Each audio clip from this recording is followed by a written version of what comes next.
नमस्ते। सबसे पहले आज के इस वेबिनार के लिए देख रहे सुन रहे मेरे सभी प्यारे आयुर्वेद प्रेमी वैद्य भाइयों और बहनों का मनपूर्वक हार्दिक आयुर्वेदिक स्वागत। फिर से वही स्नेह भरा प्रश्न, आप सब कैसे हो?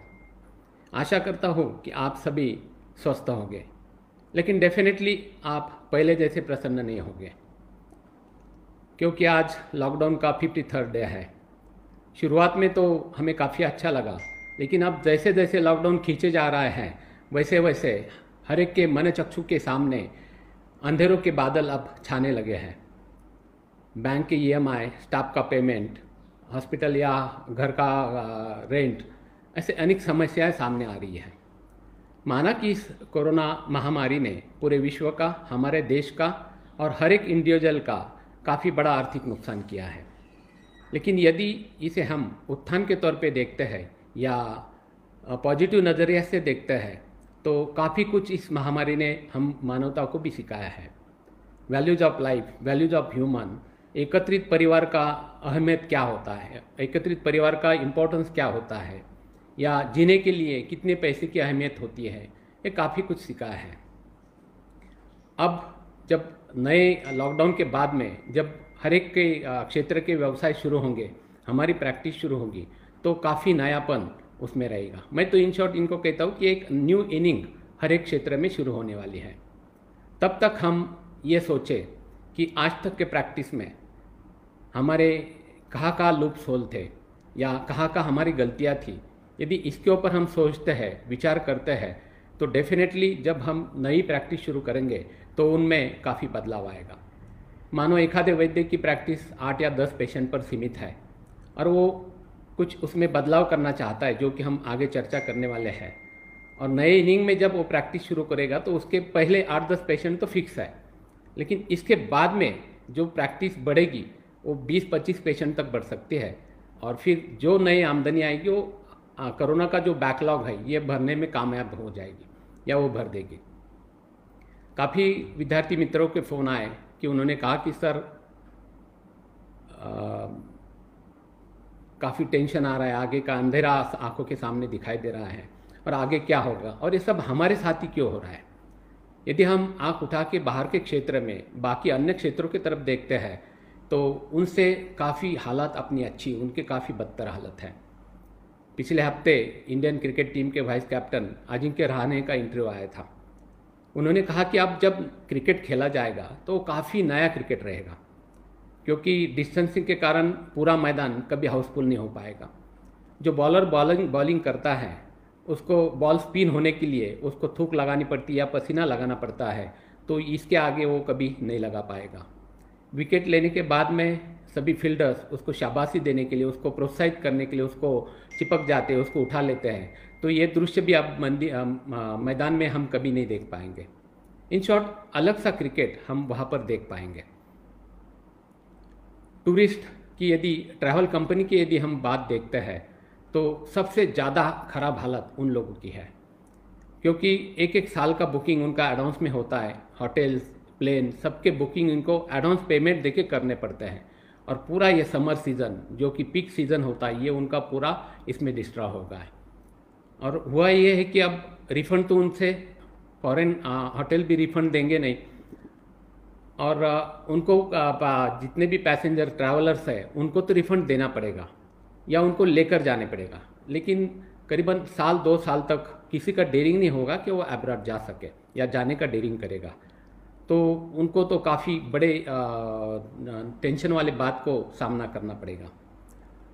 नाई हो, जिसे बार्बर हम कहते हैं, या पार्लर वाले हो, तो इनको तो हम, नाई को तो हम हमेशा कहते थे कि बिना पानी की भी शेव कर लेता है, या उसको कोई इन्वेस्टमेंट की ज़रूरत नहीं होती, सादा एक ब्लेड के काम से भी वो शेविंग करता है और पैसे कमाता है। लेकिन इसके आगे उसका जीवन काफ़ी अंधकारमय है, क्योंकि कोई कस्टमर आता है तो वो जाने के बाद उसको उस चेयर को सैनिटाइज करनी पड़ेगी, डिसइंफेक्ट करनी पड़ेगी, हर एक को डिस्पोजेबल टॉवल्स इस्तेमाल करने पड़ेंगे, जो कि उसके लिए अफोर्डेबल नहीं रहेंगे। और नाई के हाथ का संबंध हमारे मुंह और नाक से आता है, तो बैठने वाला कस्टमर भी इतने साहस से, या उसके मन में तो ये डर बना रहेगा कि कहीं मुझे इन्फेक्शन तो न हो जाए, और इसके कारण उनका भी आगे काफ़ी नुकसान होने वाला है। मल्टीप्लेक्स थिएटर वालों का पिछले हफ्ते ही आया था कि वो हाफ टिकट करने का सोच रहे हैं ताकि लोग पिक्चर देखने, मूवी देखने आए, लेकिन कोई 6 महीने साल भर तक तो मूवी देखने शायद थिएटर में जाने का साहस नहीं करेगा, और इनडायरेक्टली इसका इफेक्ट फिल्म इंडस्ट्री पर भी आ रहा है। ऐसे कई क्षेत्र हैं कि जिनमें काफ़ी बड़ी नुकसान हो रही है, और उनके हिसाब से, उनकी तुलना में हम काफ़ी अच्छे स्थिति पर है। अब कोविड-19 के बाद में अब थोड़ा से एक 10 मिनट में आपको बताऊंगा कि किस प्रोटेक्शन से या किस तरह से हम प्रैक्टिस कर सकते हैं। इनमें हम 2 ग्रुप सबसे पहले करेंगे, एक शमन चिकित्सा करने वाले वैद्य, और सेकंड ग्रुप शोधन चिकित्सा यानी पंचकर्म चिकित्सा करने वाले वैद्य। पंचकर्म यदि छोड़ा जाए तो बाकी सब प्रिवेंशन, सब प्रिकॉशन दोनों की एक जैसे रहेंगे।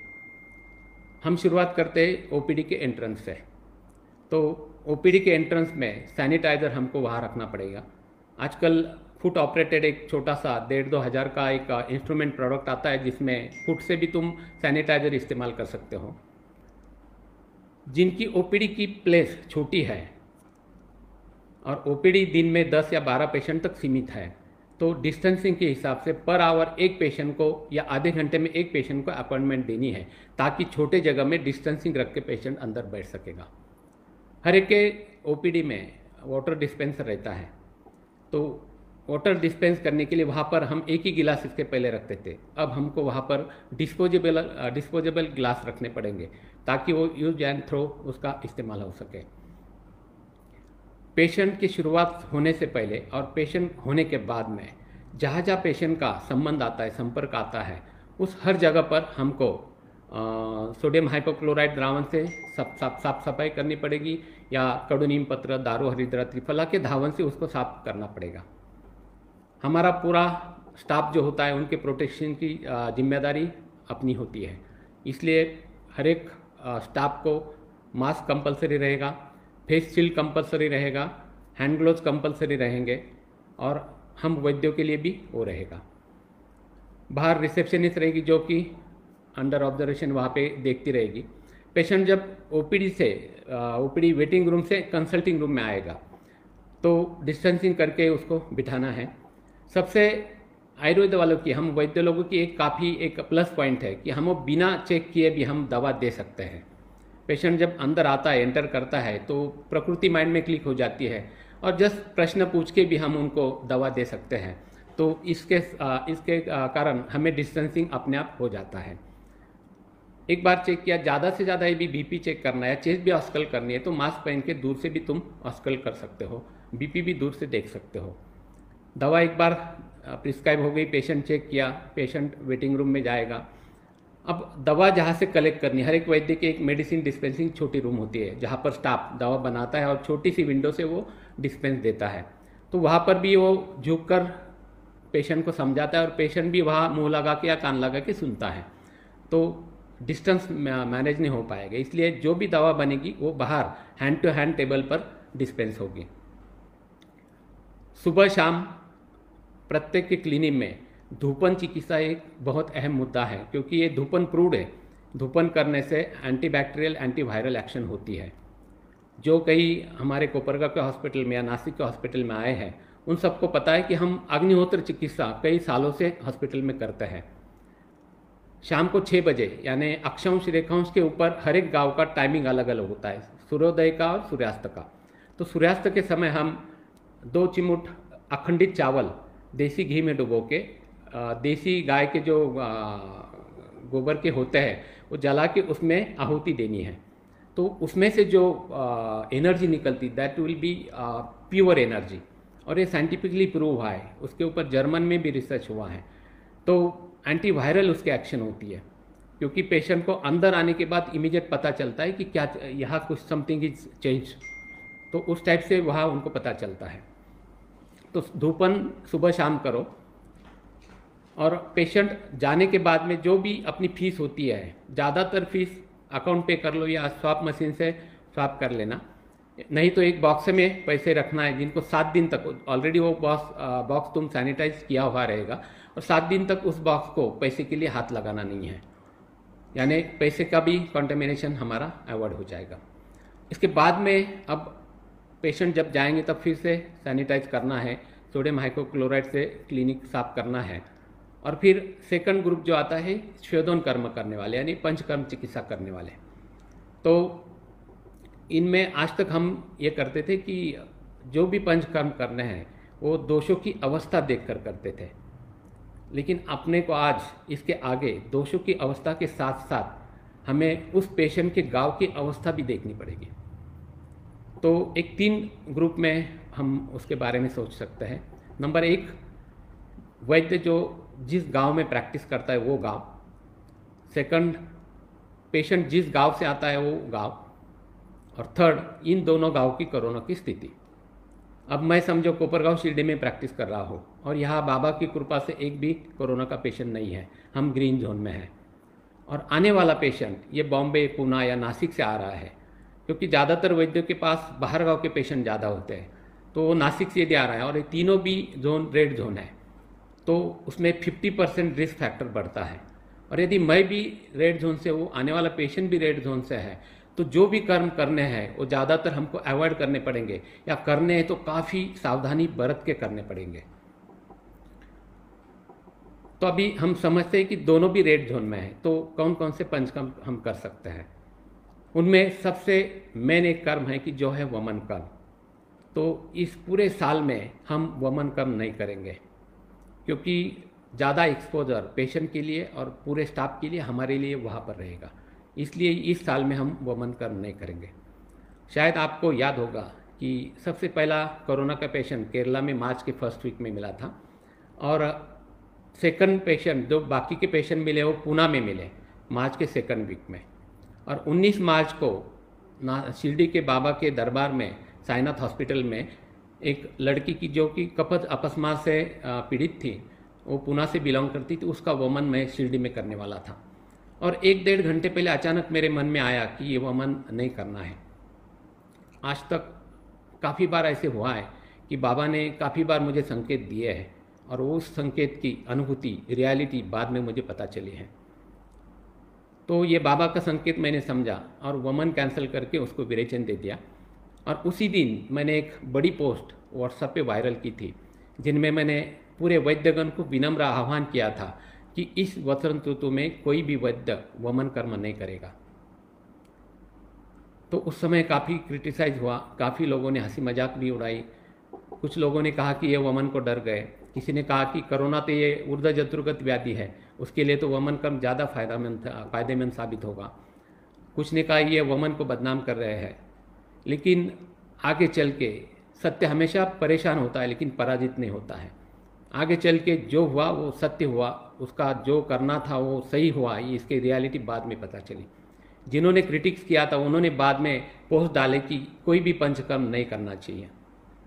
उस समय मेरा उद्देश्य एक ही था कि यदि 100 वैद्य वमन करते हैं और 99 पेशेंट के वमन ठीक सम्यक होते हैं, और किसी एक के पास यदि व्यापद होता है और वो व्यापद हैंडल करने के लिए वो वैद्य यदि सक्षम नहीं होता है, और उस बर्निंग पीरियड में, जो डरे हुए पीरियड में यदि वमन से कोई व्यापद होता है और आयुर्वेद से ये हुआ, तो आयुर्वेद काफ़ी बुरी तरह से बदनाम हो सकता था।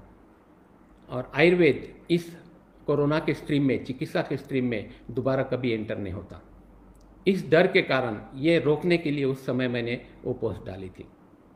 इसलिए पूरे साल भर हम वमन, जब तक कोरोना है तब तक वमन कर्म नहीं करना है। दूसरा कर्म जो है कि जो हमको बिल्कुल नहीं करना है वो है नस्य कर्म, क्योंकि स्टाफ का डायरेक्ट हाथ का कांटेक्ट नाक और मुंह से पेशेंट के होता है, इसलिए वो नस्य कर्म हमको नहीं करना है। अवस्था है नस्य देना है तो तुम अनुतेल, पंचेंद्र वर्धन तेल या वचा तेल पेशेंट को घर पर दे सकते हो। घर पर वो खुद के हाथ से नाक में ड्रॉप डाल सकता है। तो मेन ये 2 कर्म है कि ये स्ट्रिक्टली नहीं करना है। बाकी स्नेहन स्वेदन हो, स्थानिक स्नेहन स्वेदन हो, और पेशेंट दूर से आया हो या रेड जोन से है, तो पेशेंट को खुद को तेल लगाने के लिए बोलो, और जो स्वेदन गन होती है उसको 2 फीट का यदि पाइप हम लगा देते हैं तो दूर से भी तुम स्वेदन कर सकते हो। कटी बस्ती हो या जानू बस्ती हो, यदि करना है तो प्रॉपर प्रिकॉशन लेके मास्क फेस शील्ड लगा के तुम वो कर सकते हो। और पेशेंट को भी घर पर करने के लिए कह सकते हो कि घर जाकर किस तरह से करना है, सहचर तेल प्रिस्क्राइब करो, जानू बस्ती पॉट या कटी बस्ती पॉट प्रिस्क्राइब करो, और घर पर किस तरह से करना है ये बता दो। बाद में आता है रक्तमोक्षण। रक्तमोक्षण भी यदि अवस्था है और तुमको करना ही है तो तुम प्रिकॉशन लेके डेफिनेटली कर सकते हो। आज भी इस लॉकडाउन के पीरियड में आज 2 पेशेंट की अवस्था थी तो मैंने आज सुबह 2 पेशेंट के रक्तमोक्षण कर दिए। तो रक्तमोक्षण भी प्रिकॉशन लेके तुम कर सकते हो। और अंत में जो आता है वो उत्तर बस्ती या नीरो बस्ती। तो यदि अवस्था है प्रॉपर प्रिकॉशन लेके तुम नीरो बस्ती कर सकते हो। मात्रा बस्ती तुम पेशेंट को घर पर ही लेने के लिए कह सकते हो।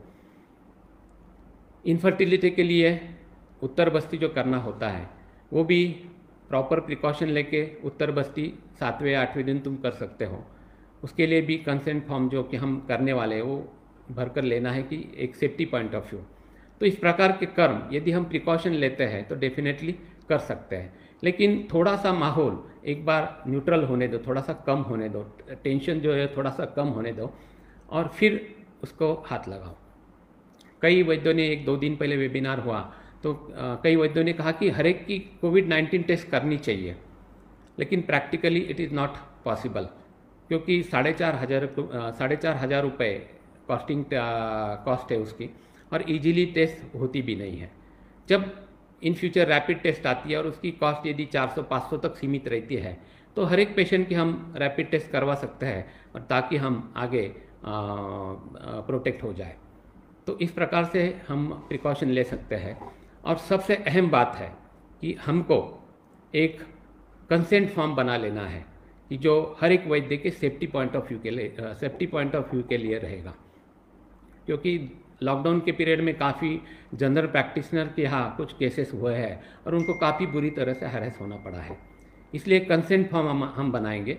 हमारे हॉस्पिटल का नाम रहेगा, पेशेंट का नाम, सेक्स, एज, उनका फुल एड्रेस रहेगा, प्रेजेंट सिम्टम्स क्या है, वर्तमान लक्षण क्या है, ये उसमें रहेगा। पेशेंट किस कंप्लेंट के लिए हमारे पास आया है, उसकी बैक हिस्ट्री में सर्दी खांसी बुखार उसको कभी नहीं था या ट्रैवल हिस्ट्री नहीं थी, ये भी उसमें आएगा। और वो किस प्रेजेंट सिम्टम्स किस लिए आया है वो वहाँ रहेगा, क्या लाइन ऑफ ट्रीटमेंट दी वो उसमें रहेगा। और यदि कुछ कर्म एडवाइस किया है तो वो किस लिए किया है और उसकी एक्शन क्या होती है ये भी उसमें मेंशन रहेगा। इंडिकेशन, कॉन्ट्रा इंडिकेशन वो भी छोटे अक्षर में, जैसे शेयर्स में नीचे रहता है investment depend on your risk जो होता है, उस टाइप से नीचे लाइन डालनी है और पेशेंट के कंसेंट लेना है। ये सेफ्टी पॉइंट ऑफ व्यू के लिए हर एक के लिए ज़रूरी है। तो इस प्रकार से यदि हम चलते हैं तो इन फ्यूचर डेफिनेटली पंचकर्म तुम कर सकते हो।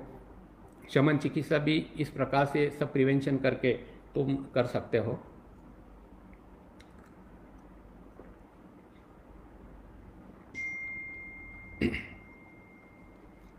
तो इस प्रकार ये सब हुआ।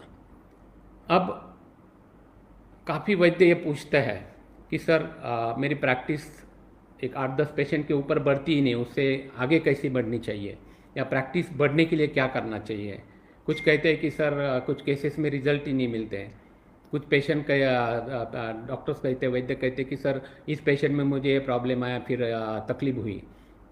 तो काफ़ी कुछ जो होता है, 32 ईयर्स मेरे प्रैक्टिस को हुए हैं, तो आज तक का जो एक्सपीरियंस है, जो छोटे छोटे सुझाव है, ये मैं आपको आज देने की कोशिश करूँगा, ताकि इसका डेफिनेटली फ़ायदा न्यू प्रैक्टिशनर को, जो नए वैद्य आने वाले उनके लिए डेफिनेटली होगा। क्योंकि क्या क्या करना चाहिए ये सक्सेसफुल प्रैक्टिस के लिए, इसके लिए मैं फंडा ऑफ सक्सेस कहूँगा, तो इसके बारे में मैं चर्चा करूँगा। उसके पहले दो बात मैं आपको कहना चाहता हूँ। नंबर 1, आज का जो ये वेबिनार जिस संस्था ने यहाँ पर किया है वो ACAP करके जो संस्था है, वो association of clinical Ayurveda practitioner. हम देखते हैं कि पूरे महाराष्ट्र में काफ़ी संगठन है और काफ़ी सैचुरेशन आयुर्वेद का महाराष्ट्र में हुआ है, लेकिन आउट ऑफ महाराष्ट्र आज भी काफ़ी आयुर्वेद यानी प्राइमरी स्टेज पे है, तो वहाँ पर कोई संगठन भी इतना एक्टिव नहीं है। तो ये जितने भी प्रभा से जुड़े थे, नाना के शिष्य थे, ये एमपी मध्य प्रदेश में जितने भी यहाँ से सीख के बच्चे गए हैं, तो ये सब विद्यार्थी मित्र हमेशा कहते थे कि सर हमें एक प्लेटफॉर्म चाहिए, हम आयुर्वेद का प्रचार करना चाहते हैं, प्रसार करना चाहते हैं। तो उन्होंने ये कैप, ये संस्था, ये प्लेटफॉर्म बनाया। इसकी विशेषता ये है कि इसमें जितने भी विद्यार्थी मित्र है, वैद्यगण है, ये सब अलग अलग सिटी से दूर दूर से है, लेकिन केवल एक उद्देश्य, एक ध्येय से, आयुर्वेद आयुर्वेद आयुर्वेद, आयुर्वेद को बढ़ाना है, आयुर्वेद को मध्य प्रदेश में सब तरफ लेके जाना है। इस उद्देश्य से वो सब एक मन से, एक भाव से जुड़े हुए हैं। मैं तो कहता हूँ कि ये पूरे आयुर्वेद से प्रेरित एक पुण्य आत्मा है, वो सभी इकट्ठा हुए हैं। उनमें डॉक्टर डेहरवाल, संदीप, गौरव, सुमित, सुहास, देवेन काफ़ी है कि जो सब इकट्ठा हुए हैं और उन्होंने ये संस्था स्थापित की है। और काफ़ी कार्यक्रम वो हर 15 दिन में, महीने में लेते हैं। और ये वेबिनार की भी आइडिया उन्हीं की है। और उनको एक राजाश्रय होना चाहिए होता है, तो उनको जो बालाघाट के सांसद है डॉक्टर सेवनी, तो उनका काफ़ी बड़ा सपोर्ट उनको है। जो हमारे वैद्यगण के जो भी BMW के प्रॉब्लम्स है या रजिस्ट्रेशन के, ड्रग एक्ट के जो भी प्रॉब्लम्स है, वो मुद्दा संसद में उठाने वाले हैं। तो ऐसे ये कैप संस्था काफ़ी कम समय में एक्टिव काम करने लगी है। मैंने इनको पूछा कि आगे का प्लानिंग क्या है, आगे क्या करने वाले हैं, तो सभी ने एक ही साथ में जवाब दिया था कि सर हम काम करके दिखाने वाले हैं और करने के बाद में बोलने वाले हैं। सही में मुझे काफ़ी अच्छा लगा कि कर्म पर विश्वास रखने वाले ये सभी वैद्यगणों का, पवित्र आत्माओं का ये ग्रुप है, उनके इस कार्य को मैं सलाम करता हूँ।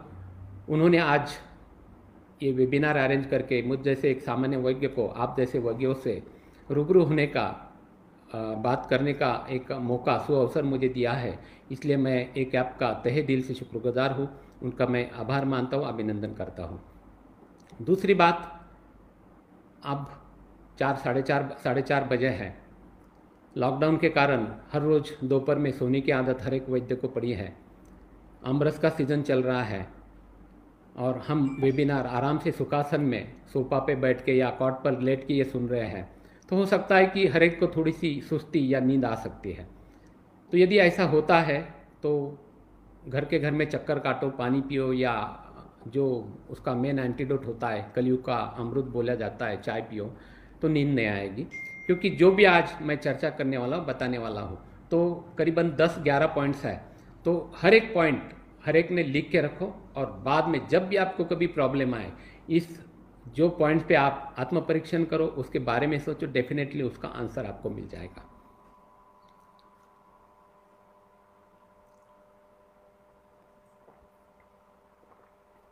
तो सबसे पहला पॉइंट है पर्सनालिटी, जिसे हम व्यक्तिमत्व कहते हैं। अब उसमें उस वैद्य की भी पर्सनालिटी आई और उसके क्लिनिक की भी पर्सनालिटी आई, तो इस पे हम चर्चा करेंगे।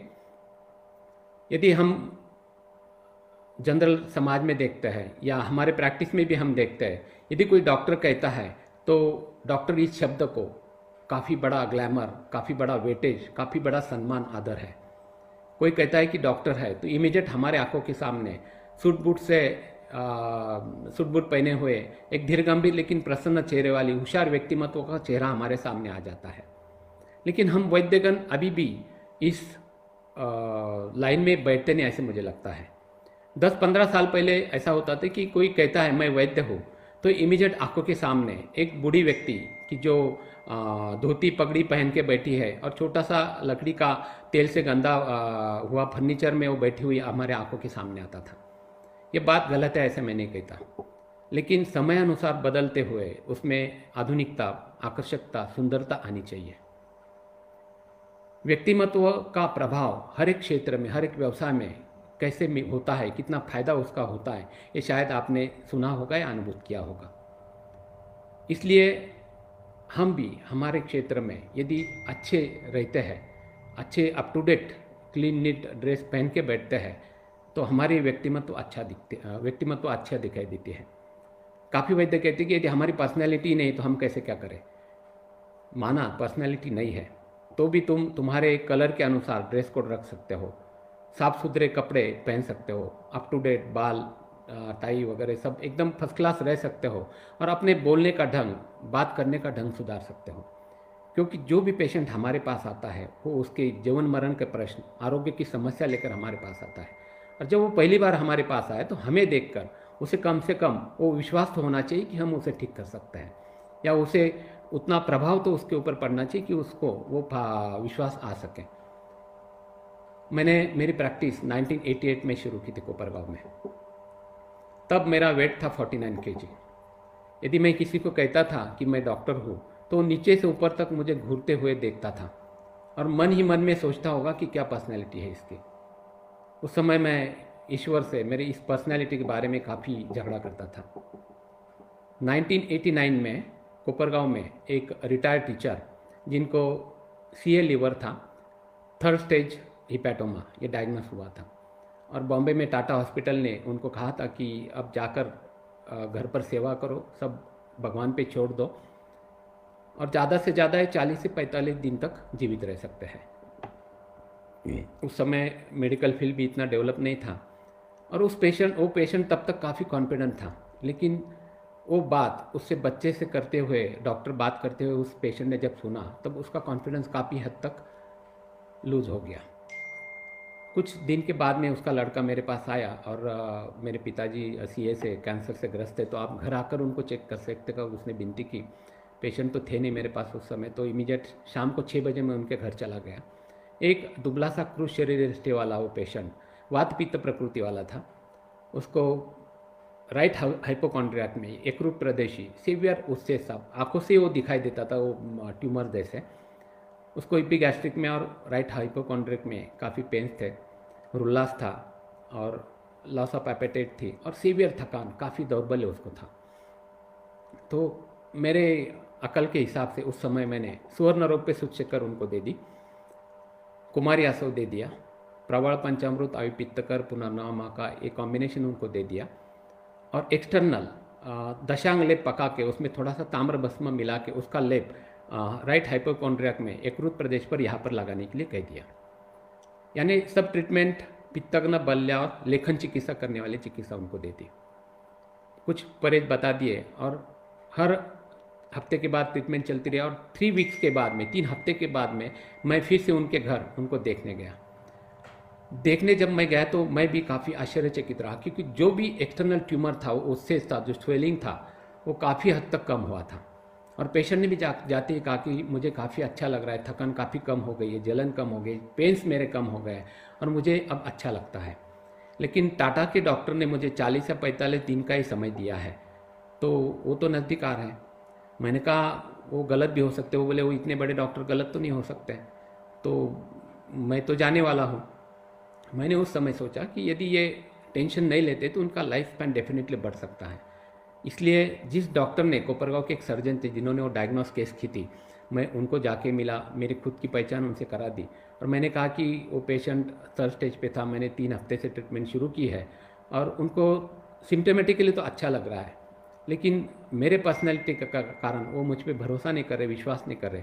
यदि आप आकर उनको चेक करते हैं, और जो रियलिटी, जो प्रेजेंट सिम्टम्स है वो सब आप उनको बता दो, एटलीस्ट आप बताएंगे तो थोड़ा विश्वास उनका हो जाएगा, तो उनकी लाइफ स्पैन, उनकी लाइफ बढ़ सकती है। तो इमीडिएट उन्होंने कहा कि ऐसा कैंसर 2-3 हफ्ते में कभी ठीक नहीं होता है, अब कम नहीं होता है, मैं झूठ नहीं बोलूँगा। एक्चुअली उस समय वो डॉक्टर आते, और यदि झूठ भी बोलते तो किस एक आधे झूठ से यदि किसी का भला हो सकता है तो उस झूठ को झूठ नहीं कहा जाता, लेकिन उन्होंने नहीं कहा। व्यक्तित्व के कारण उनको भी मैं विश्वास नहीं दिला सका, उस पेशेंट को भी विश्वास नहीं दिला सका, और उस समय सोनोग्राफी वगैरह थे नहीं, इसलिए जैसे जैसे दिन नज़दीक आने लगे वैसे वैसे उस पेशेंट ने खाना छोड़ दिया, और 4.5 महीने के बाद में वो शांत हो गए, उनका देहांत हो गया। यानी ट्रीटमेंट से 3 महीने कम से कम उनका लाइफ स्पैन बढ़ा था, और शांत हुए तब भी वो सिम्टमलेस थे, और खुशी हंसते खेलते वो चले गए। यानी इतना फ़ायदा आयुर्वेदिक चिकित्सा से डेफिनेटली उनको हुआ था। तब मुझे रियलाइज़ हुआ कि व्यक्तिमत्व का प्रभाव ये सक्सेस पे डिपेंड करता है, ये सक्सेस उस पर डिपेंड करती है। अपने नाना के जो गुरु है त्रम गोप्ते, मेरे परम दादा गुरु, वो उस समय हमेशा सूट बूट में रहते थे, टाई पहनते थे। उनका यही कहना था कि हम आयुर्वेद वाला हर एक वैद्य सूट बूट में होना चाहिए, और ये वो भी मैं आज आप सबको कहता हूँ। काफ़ी एमडी स्टूडेंट्स मिलते, उनका बोलने का ढंग, उनका रहन सहन, उनके कपड़े का सेंस देख के काफ़ी बुरा लगता है, और आगे चल के वो लाइफ में फेलियर होता है, उनकी प्रैक्टिस नहीं चलती। इसलिए कई वैद्य कहते हैं कि मैं तो काला हूँ और मेरी पर्सनालिटी नहीं है, तो फिर आगे क्या होगा। तो मैं उनको बराक ओबामा का उदाहरण देता हूँ। आप इमेजिन करो, Barack Obama slim trim personality है, काले कलर के है, कर्ली छोटे से हेयर्स है, लेकिन जो भी ड्रेस कोड है और जो भी बात करने का ढंग है, उससे सामने वाला इमीडिएट इंप्रेस हो जाता है। तो उस तरीके से हम भी रह सकते हैं। तो अपनी पर्सनैलिटी काफ़ी उसके लिए डिपेंड करती है। सेकंड थिंग इसी में जो आएगा वो हमारे क्लिनिक का व्यक्तित्व, हमारे क्लिनिक की पर्सनैलिटी। मुझे अच्छी तरह से याद है कि 1988 में मैंने जब मेरी छोटा सा दवाखाना साइज़, आप मेरे बुक जो रामदास गुरु पंचकर्म बोध पुस्तक है, बुक है, उसमें आपने पढ़ा होगा, एकदम छोटी सी जगह थी, लेकिन जो भी 15,000 पिताजी ने मुझे दिए थे, दवा, बाकी सब फर्नीचर, कलर, मेरे बड़े भाई कैप्टन अवार्ड जो कि आर्किटेक्ट इंजीनियर है, उन्होंने उस समय डिज़ाइन दिया था। आज भी मुझे याद है कि इतना कम खर्चे में इतना अच्छा फर्नीचर था और इतना प्लेजेंट वो छोटा सा क्लिनिक था। तो वैसे लगना चाहिए हर एक को, अपने इच्छा अनुसार, अपने नसीब अनुसार बड़ी जगह, इच्छित गांव में, इच्छित स्थल पर काफ़ी बड़ी जगह मिलेगी, ऐसा नहीं होता है। और हर एक की फर्नीचर करने की, लाविश फर्नीचर करने की कैपेसिटी भी नहीं होती है, लेकिन कम खर्चे में, कम फर्नीचर में भी तुम अच्छी तरह से क्लिनिक बना सकते हो। और उसको यदि क्लीन, नीट, साफ़ सुथरा रखते हो, हफ्ते का एक दिन उसको क्लीन करने में रखते हो, तो डेफिनेटली आने वाले पेशेंट को वहाँ आने के बाद अच्छा महसूस होता है। अपना क्लिनिक सबको याद होगा, जो जो आए हैं, कोई भी पेशेंट हो, वेटिंग में आने के बाद में वो सब एक बार देखता है। 3 या 4 घंटे भी यदि उसको जाते हैं, वेटिंग होता है, तो भी कभी गुस्सा नहीं होता। यानी इतना अच्छा सुकून उसको मिलता है। यानी जहाँ पर हम कमाते हैं, कर्म करते हैं, तो वो वास्तु, उस वास्तु को प्रसन्न रखना, ये भी बहुत महत्वपूर्ण होता है। मेरे क्लिनिक का मैं अभिमान से कहूँगा कि अहमदनगर के एक एसपी थे, एक 2-3 साल पहले उनका मुझे फ़ोन आया, मुझे चेक करने आना है, और शाम को 5:30 पौने 6 बजे वो आए। ओपीडी में मैंने देखा स्टेन गन थारी, उनके बॉडीगार्ड थे।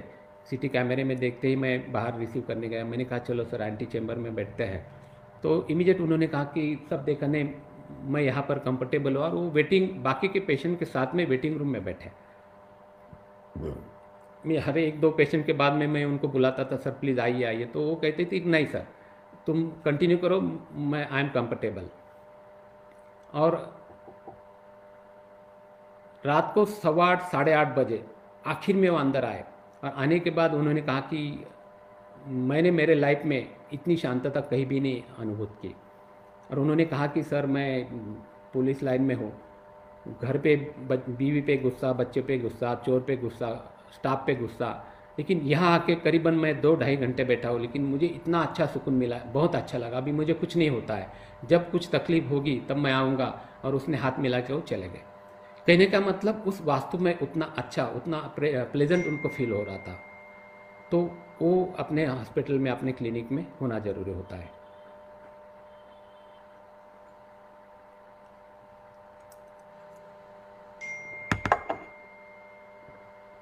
सेकंड पॉइंट आता है, वो है ध्येय, यानी अपना जो गोल होता है उसके बारे में तय करना। जिन्होंने प्रैक्टिस डाली है या जो डालने वाले हैं, तो हर एक ने आयुर्वेद करना, एलोपैथी करना, जो भी है, एक बार प्रैक्टिस डालते हैं, और डालने के बाद में वेटिंग पीरियड सबको जाता है, लेकिन अपने नसीब में जो पेशेंट है वो हमारे तक आने के लिए कोशिश करनी चाहिए। वेटिंग पीरियड हर एक को होता है, 2 महीने, 3 महीने, ज़्यादा से ज़्यादा 6 महीने तक वेटिंग काफ़ी होती है। यदि तुम 2-2 साल तक पेशेंट नहीं और बैठे रहे, दैट विल बी रॉन्ग। तो जो पेशेंट तुम्हारे नसीब में है वो तुम्हारे पास आने की कोशिश तुमने करनी चाहिए।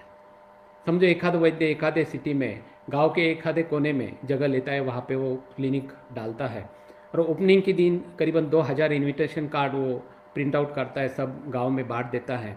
और ओपनिंग के समय 150-200 लोग आते हैं, और बाकी के बाद में फ़ोन करके कहते हैं कि हम आए थे, हमें एड्रेस मिला नहीं, कुछ कहते हैं हमें लोगों से पूछा, लोगों ने बताया नहीं। तो तुम समझना चाहिए कि अपनी जगह ये इजीली विजुएबल नहीं है, इजीली आइडेंटिफाइड होने वाली नहीं है। तो उस वक्त तुमको वो इजीली आइडेंटिफाई होने के लिए कोशिश करनी चाहिए। उसके लिए एक मैं उदाहरण बताऊंगा कि हमारे कोपरगांव में एक साल जूनियर मुझसे एक पीडियाट्रिशियन थे। गांव में एक छोटे से शॉप में उनकी पीडियाट्रिक ओपीडी थी, 100+ की ओपीडी थी उनकी। सेटल होने के बाद में उन्होंने गांव के बाहर एक एरिया के सामने एक जगह लेके वहाँ पे उन्होंने हॉस्पिटल कंस्ट्रक्ट करवाया और वहाँ वो शिफ्ट हो गए। तो मेन चौक से उनके हॉस्पिटल तक उन्होंने उनके हॉस्पिटल के और एक ऐसा एरो दिखाया हुआ, ऐसे करीबन 19 बोर्ड मैंने गिने थे उस समय। उनके हॉस्पिटल तक 19 बोर्ड हर जगह पे उन्होंने लगाए थे। तो मुझे उस समय काफ़ी हंसी आई थी कि इतने फेमस है, उनको ये क्या ज़रूरी है करने की। और एक फंक्शन में जब मिले तो मैंने उनको पूछा तो हंसने लगा रहे, बोले रामदास जब मैं यहाँ आया तो 10-15 दिन 8-10 पेशेंट के ऊपर ओपीडी नहीं रहती थी। 100+ की आदत लग गया और 8-10 पेशेंट के बाद मैं तो काफ़ी जाम टेंशन में आ गया। तो फिर इंक्वायरी की तो पता चला पेशेंट को जगह मिलती नहीं है, तो फिर जो सामने वाला पीडियाट्रिशियन दिखेगा वही वो घुस जाते थे। तो फिर मैंने ये बोर्ड लगाने के बाद मेरा सब कुछ ठीक हो गया। एक 3-4 साल पहले पुणे में एक विद्यार्थी मित्र के यहाँ मैं गया था, एक कॉन्फ्रेंस में गया, वो वहाँ आया, सर मेरे हॉस्पिटल चलो। यानी आदमी किस तरह से गलत सोचता है। उसने जगह ऐसी जगह ली थी कि उस मोहल्ले के आखिरी कोने में अंत एंड में उसकी उस बिल्डिंग के 3rd माले पे उसका क्लिनिक, और उस बिल्डिंग के आगे पूरा रेस्ट्रिक्टेड मिलिट्री का एरिया, उस बिल्डिंग के सामने पूरा 4-5 एकड़ का एम्प्टी प्लेस, मिलिट्री का रेस्ट्रिक्टेड एरिया। नीचे एंट्री करते दोनों बाजू में 2 शॉप में 2 आयुर्वेदिक प्रैक्टिशनर, और एक 3rd फ्लोर पे बैठा था। उसका बोर्ड जो उसने लगाया था वो 3rd फ्लोर पे ऊपर, यानी जो दिखेगा वो एम्प्टी स्पेस वाले कई लोग रहेंगे उनको दिखेगा, जो कि कोई वहाँ जाने वाला नहीं था। ऊपर चढ़ते वक्त ही मन में आया, इसके पास कौन आता होगा। और उसने करीबन 3.5-4 लाख का फर्नीचर किया था, सब इंस्ट्रूमेंट लिए थे, 6 महीने प्रैक्टिस डाल के हुए थे। मैंने उसको पूछा कि कैसा रिस्पांस है, कितने पेशेंट। सर बोले अब तक तो रिस्पांस नहीं है। मैंने कहा कितने पेशेंट हुए, तो बोला सर आज तक एक भी पेशेंट नहीं हुआ है। मुझे काफ़ी आश्चर्य हुआ कि 6 महीने से एक भी पेशेंट नहीं, और ये वैसे ही बैठा है, करीबन 20-25 हज़ार रुपये किराया दे रहा है, उसका खर्चा बाकी का अलग। मैंने कहा यदि इसी खर्चे में तो गांव में कहीं सिटी में एक प्रॉपर जगह पे छोटी भी जगह लेता तो तेरा आज तक चल गया होता। तो कहने का उद्देश्य ये होता है कि इस तरह से गलती नहीं करना है, इसलिए जगह इजीली विजुअलाइज होनी चाहिए। आते जाने वाले को बोर्ड दिखना चाहिए कि कभी यदि उनको आयुर्वेद के पास आना है तो उन्होंने कहना चाहिए हाँ मैंने यहाँ पे एक बोर्ड पढ़ा था तो वहाँ एक आयुर्वेद डॉक्टर है। 1988 में मैंने जब प्रैक्टिस डाली तो लोगों को आयुर्वेद पता नहीं था। मैं यदि पंचकर्म कहता था तो लोग कहते थे कि पंचतंत्र हमें पता है, लेकिन उस समय दवा 6 दिन की दवा देकर 7 या 8 रुपये में फीस लेता था। 1-2 साल के बाद में उस समय 30,000 रुपीज़ की उधारी, जिसे हम क्रेडिट बोलते हैं, वो मेरी बन गई थी। माना कि वो दोबारा आए नहीं, लेकिन इतने घरों में आयुर्वेद ले जाने का सौभाग्य मुझे मिला था। हाँ, मैं नसीबवान इस बात करा कि स्टार्ट से बिगिनिंग से पेशेंट मेरे पास रहे, संख्या में पेशेंट मेरे पास रहे, उनके रिजल्ट के बारे में मैं काफ़ी सेटिस्फाइड रहा, लेकिन पैसा शुरुआत में नहीं मिला और करीबन 18 साल मुझे बोना पड़ा और उसके बाद में फिर आवक शुरू हो गई। तो फिर जो कमाया वो आप सबको पता है। तो कहने का मतलब है कि जो भी करना है वो फिक्स करना चाहिए। 3rd पॉइंट आता है वातावरण निर्मित करना, यानी माहौल बनाना। हमें पता है कि दोषों की वैषम्यावस्था बनती है तो संप्राप्ति तैयार होती है और फिर व्याधि होता है। यदि बारिश होनी होती है तो बारिश के पहले धूप काल होना चाहिए, धूप में पानी का, समुद्र के पानी का एवापोरेशन होना चाहिए, फिर बादल बनते हैं, फिर उनको ठंडी हवा लगने के बाद में बारिश होती है। इनमें से कोई भी एक फैक्टर थोड़ा भी कम ज़्यादा होता है तो बारिश नहीं होती। तो वैसे ही हमारा ही भी होता है कि थोड़ा बहुत यदि माहौल बनाते हैं, उनमें थोड़ी कुछ गलती होती है तो सक्सेस नहीं मिलता। तो इसलिए माहौल बनाना जरूरी होता है। जिस जगह पे मैंने 87 में मैं नाना के पास से आया और 1 साल घर पर जगह नहीं मिली, इसलिए मैं घर पे बैठा था। लेकिन उस दौरान आयुर्वेद के बारे में मैं आर्टिकल्स लिखता रहा, लोगों को समझ में आए इस भाषा में, हल्के फुल्के लैंग्वेज में वो आर्टिकल मैं लिखता रहा, तो एक माहौल बन गया था। इसलिए आप जिस गांव में भी जाना है उस गांव में उस प्रकार का एक माहौल बनाओ, आर्टिकल्स लिखो, उस गांव में रोटरी, लायंस क्लब या कोई भी संगठन हो, उस संगठन से आप जुड़ जाओ, ताकि 40 या 50 फैमिली से आप अटैच हो जाते हो।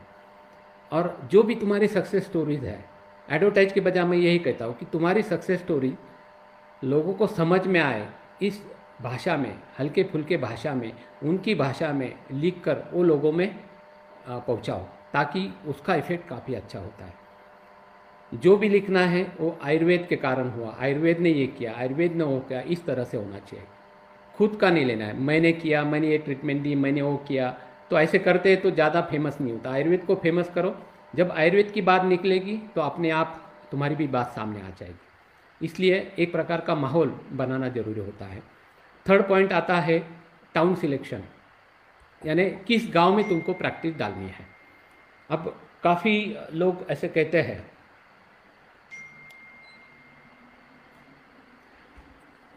काफ़ी बच्चे पूछते हैं कि सर नेटिव प्लेस में प्रैक्टिस डालनी चाहिए या नहीं डालनी चाहिए। तो मैं मुझसे कहता हूँ कि प्रैक्टिस नेटिव प्लेस में नहीं डालनी चाहिए, क्योंकि हाफ पैंट में लोगों ने हमें देखा होता है। तो जब तुम बड़े होते हो और कुछ भी करते हो, कितना भी नाम कमाते हो, उनके लिए तुम छोटे ही रहते हो। माँ बाप के लिए छोटा होना आनंद की बात है, लेकिन गाँव वाले भी यदि छोटे समझे तो उतना विश्वास तुम पे नहीं करते हैं। एक तो पेशेंट बनकर कभी आते नहीं, और यदि आते हैं तो जेब में कभी हाथ डालते नहीं।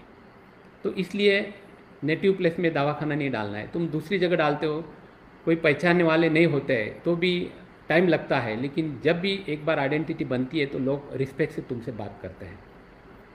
दवाखाना डालने से पहले गांव का चयन करते वक्त हमें उस गांव का पॉपुलेशन कितना है, उस गांव में आयुर्वेद वैद्य कितने हैं, सैचुरेशन उनका कितना है, उस गांव की पेइंग कैपेसिटी कितनी है, उस गांव की टेस्ट क्या है, और उस गांव में दवाखाना डालने का तुम्हारे घर वालों का बजट कितना है, और उस गांव में जाने की तुम्हारी मानसिकता कितनी है। तो ये ज़्यादा मायने रखता है, इम्पोर्टेंस रखता है। महाराष्ट्र में काफ़ी सैचुरेशन हुआ है। मैं तो नए बच्चों को कहते हो आउट ऑफ स्टेट जाओ, आउट ऑफ स्टेट में स्काई द लिमिट है, और उस जगह जाने का डेयरिंग तुम करते हो। कई बच्चे हैं, मैंने गुजरात में, सूरत में, नवसारी में, जम्मू में तक देखे हैं मैंने, कि जो महाराष्ट्र के बच्चे वहाँ जाकर वहीं के हो गए, अच्छी तरह से सेटल हो गए। तो ये तुमको उस साहस यदि तुम दिखाते हो तो उस तरीके से तुमको सोचना है। कई वैद्य कहते हैं, अभी आप आज भी कुछ पूछेंगे कि हमने तो प्रैक्टिस डाली है तो फिर हमने क्या सोचना चाहिए। बीच में मेरे एक विद्यार्थी मित्र डॉक्टर ज्ञानेश्वर, जो कि येवला में प्रैक्टिस करते हैं, येवला पैठनी साड़ी के लिए काफ़ी फेमस है। 20 साल पहले मैं भी उस गांव में विजिटिंग था। उस गांव के लोगों में पैसे हैं, लेकिन काफ़ी कंजूस लोग हैं, पैसे नहीं निकालते। तो ज्ञानेश्वर ने एक दिन मुझे वही कहा कि सर लोग पैसे ही नहीं निकालते, क्या करना चाहिए। तो मैंने उसको एक ही कहा था कि एक काम करो, फीस तुम्हारी कम करो, 200 रुपये के बजाय 100 रुपये फीस रखो। स्नेह स्वेदन में अपना कुछ ज़्यादा इन्वेस्टमेंट नहीं होता है, तो उसके भी फीस कम करो।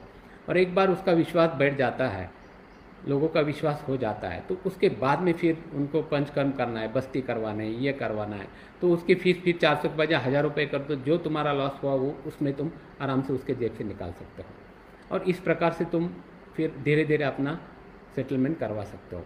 मुझे ये एक कैप के बच्चे जितने भी हैं, उनकी एक आइडिया काफ़ी अच्छी लगी। मैंने समझी यहाँ पे प्रैक्टिस डाली तो गांव जहाँ पे बिकता है वहाँ बिकता नहीं, ये मराठी में कहावत है, तो उनको इम्पोर्टेंस नहीं होता है। तो उन लोगों ने क्या किया था कि समझो गौरव है, तो गौरव धार में कर्मा के यहाँ विजिटिंग रहेगा, तो लोगों को बाहर के डॉक्टर विजिटिंग आ रहे, स्पेशली डॉक्टर, ये काफ़ी अट्रैक्शन होता है। और दिनेश धार से गौरव के यहाँ होशंगाबाद में विजिटिंग को आ रहा है, तो इस प्रकार से लोगों में एक स्पेशलिटी का एक क्रेज रहता है, और फिर दोनों तरफ दोनों के भी पेशेंट बढ़ जाते हैं, दोनों भी अच्छी तरह से सेटल हो जाते हैं। तो ये काफ़ी अच्छी आइडिया उनकी मुझे लगी। ये भी आप लोग भी इसका ज़रूर विचार कर सकते हो। फिर 5वां पॉइंट आता है आत्म परीक्षण, जिसे मैं कहूँगा कि सेल्फ इंस्पेक्शन। आज भी 32 सालों के बाद में भी यदि कई पेशेंट कम ज़्यादा होते हैं, 5-6 साल से तो नहीं होता है, लेकिन थोड़ा भी कुछ होता था तो मैं खुद मेरा आत्म परीक्षण करता था। कई वैद्य कहते हैं कि सर पेशेंट कम हो रहे हैं, पेशेंट को रिजल्ट नहीं मिल रहे, या पेशेंट की संख्या नहीं बढ़ रही, तो हर एक वैद्य ने आत्म परीक्षण करना चाहिए।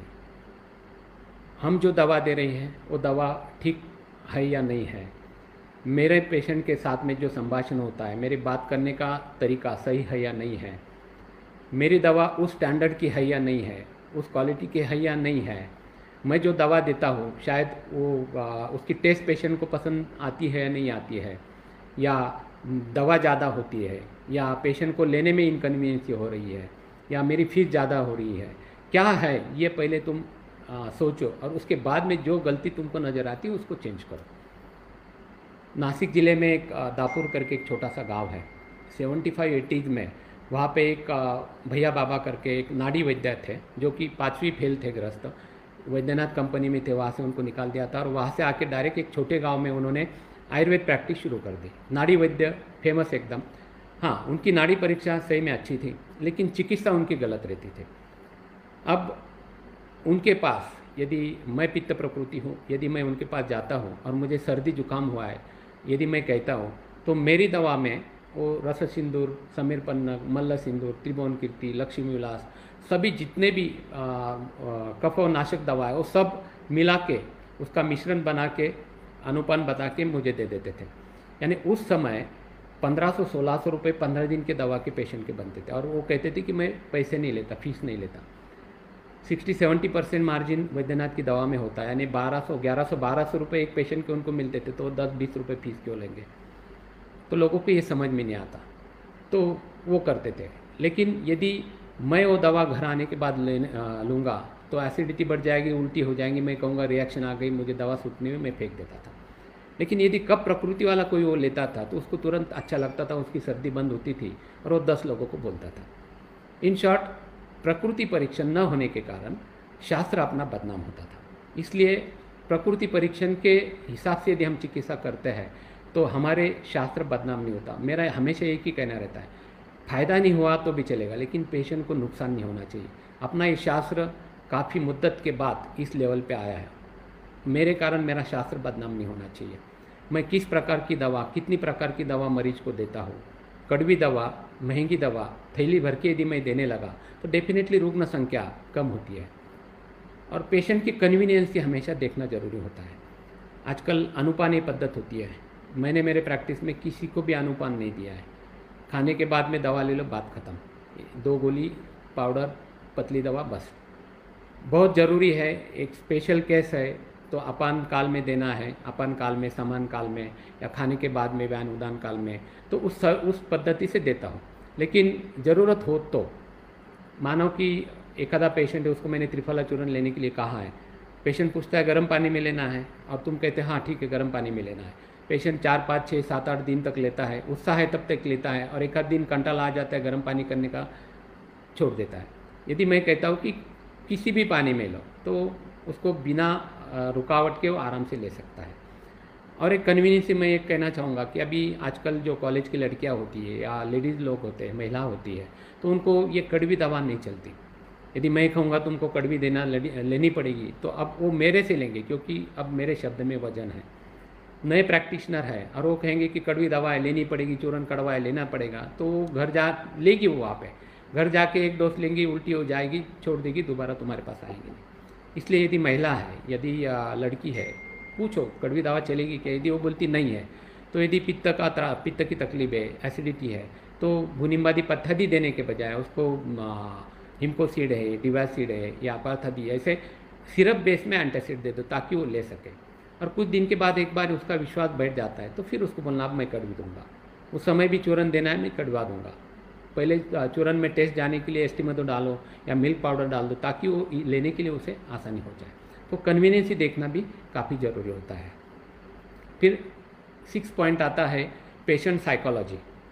ये मैं हमेशा लोगों बच्चों को कहता हूँ कि साइकोलॉजी पेशेंट की पहली पहचान हो, और यदि तुम साइकोलॉजी कैच कर सकते हो, साइकोलॉजी एक बार कैच हो जाए तो आगे का सब आसान हो जाता है। मैंने जब मेरी प्रैक्टिस डाली 88 में, तब पेशेंट आने के बाद यदि मैं पूछता क्या हुआ तो पेशेंट डायरेक्ट सामने हाथ करता था, नाड़ी देख के बताओ। और सही में मैं बोलता हूँ, उस समय भी मुझे नाड़ी परीक्षा नहीं आती थी और आज भी नाड़ी परीक्षा मुझे नहीं आती है। तपन जी उस समय मुझे मिले होते तो शायद मैं आज नाड़ी परीक्षा अच्छी तरह से देख सकता था। तो उस समय पेशेंट यदि आया और मुझे नाड़ी परीक्षा नहीं आती, ये कहने का मुझ में साहस नहीं था, क्योंकि यदि मैं ये कहता तो पेशेंट वहाँ से चला जाता। तो मैं कहता था ठीक है लेट जाओ ऊपर, और मैं उसके चेहरे का एक्सप्रेशन नोट करता था। पेशेंट जैसे ही एक स्टेप चढ़ के ऊपर टेबल पे बैठेगा तो उसके चेहरे पे यदि कुछ सिकंज आती तो समझना उसके घुटनों में जानू में प्रॉब्लम है। लेटते वक्त चेहरे में एक्सप्रेशन चेंज हुआ तो समझना कमर में दर्द है। तो फिर पल्स पकड़ने और कहना है कमर में दर्द कब से है कि इमीडिएट वो शुरू हो जाता था, 2 महीने हो गए बहुत दर्द हुआ, इसको दिखाया उसको दिखाया कुछ फ़ायदा नहीं हुआ। कई बार ऐसा होता था कि कोई एक्सप्रेशन नहीं आए तो फिर क्या करना है, तो फिर पल्स पकड़ के मैं कहता था कि आपका पेट साफ नहीं होता है, तो पेशेंट इमीडिएट कहता था पेट तो साफ होता है, आई दिक्कत। फिर से मैं पूछता था कितनी बार जाते हो, तो पेशेंट कहता था 4-5 बार जाता हो, तो इमीडिएट मैं कहता तो मॉर्निंग टू मॉर्निंग, सुबह टू सुबह उसको साफ बोलते ही, ज़्यादा से ज़्यादा 2 बार। आपका पेट साफ नहीं होता है, इसके कारण बाकी ये प्रॉब्लम हुआ और क्या क्या होते बोलो तो आगे वो अपने आप बताता था। लेकिन आजकल हमें पेशेंट सामने से आता है तो उसका कपाल, उसके बाल, उसकी आँख, नाक, ओष्ठ, सहनन किस तरह कैसे है, वो बात किस ढंग से कर रहा है, किस तरह से बैठ रहा है, तो इसी से करीबन 10-12 पॉइंट तो अपने माइंड में क्लिक हो जाते कि इसकी प्रकृति कौन सी है। लड़की हो या महिला है तो इमीडिएट पित्त प्रकृति, आप बहुत गुस्सा करती हो, बहुत संताप आपको आता है, अचार खाती हो खाती, तो सामने वाला इमीडिएट इंप्रेस हो जाता है। पेशेंट लंगड़ाते आ रहा है तो इमीडिएट घुटनों में कब से दर्द पूछो तो इमीडिएट इंप्रेस हो जाता है। तो इस प्रकार की पेशेंट की साइकोलॉजी यदि हम फाइंड आउट करते हैं तो पेशेंट आराम से इंप्रेस हो जाता है। और मुझे लगता है कि हम बीएमएस वाले काफ़ी हर्डल्स पार करके वैद्य होते हैं। कॉलेज में ज़्यादातर कुछ होता नहीं, इसलिए फिर इस डॉक्टर के पास, उस डॉक्टर के पास, उस डॉक्टर के पास करते करते हम हमेशा घूमते रहते हैं। तो वो जब बाहर निकलता है तो प्रैक्टिकली एकदम परफेक्ट रहता है। आज भी देखो किसी भी बीएमएस के सामने कोई भी एमबीबीएस वाला जनरल प्रैक्टिस के लिए कभी भी खड़ा नहीं हो पाएगा। ये फैक्ट, रियल फैक्ट है, क्योंकि हम लोग बेसिक सोचते हैं और ये लोग ऊपर का सोचते हैं। इसके बारे में मैं एक ट्रू स्टोरी आपको बताना चाहता हूँ कि 84-85 में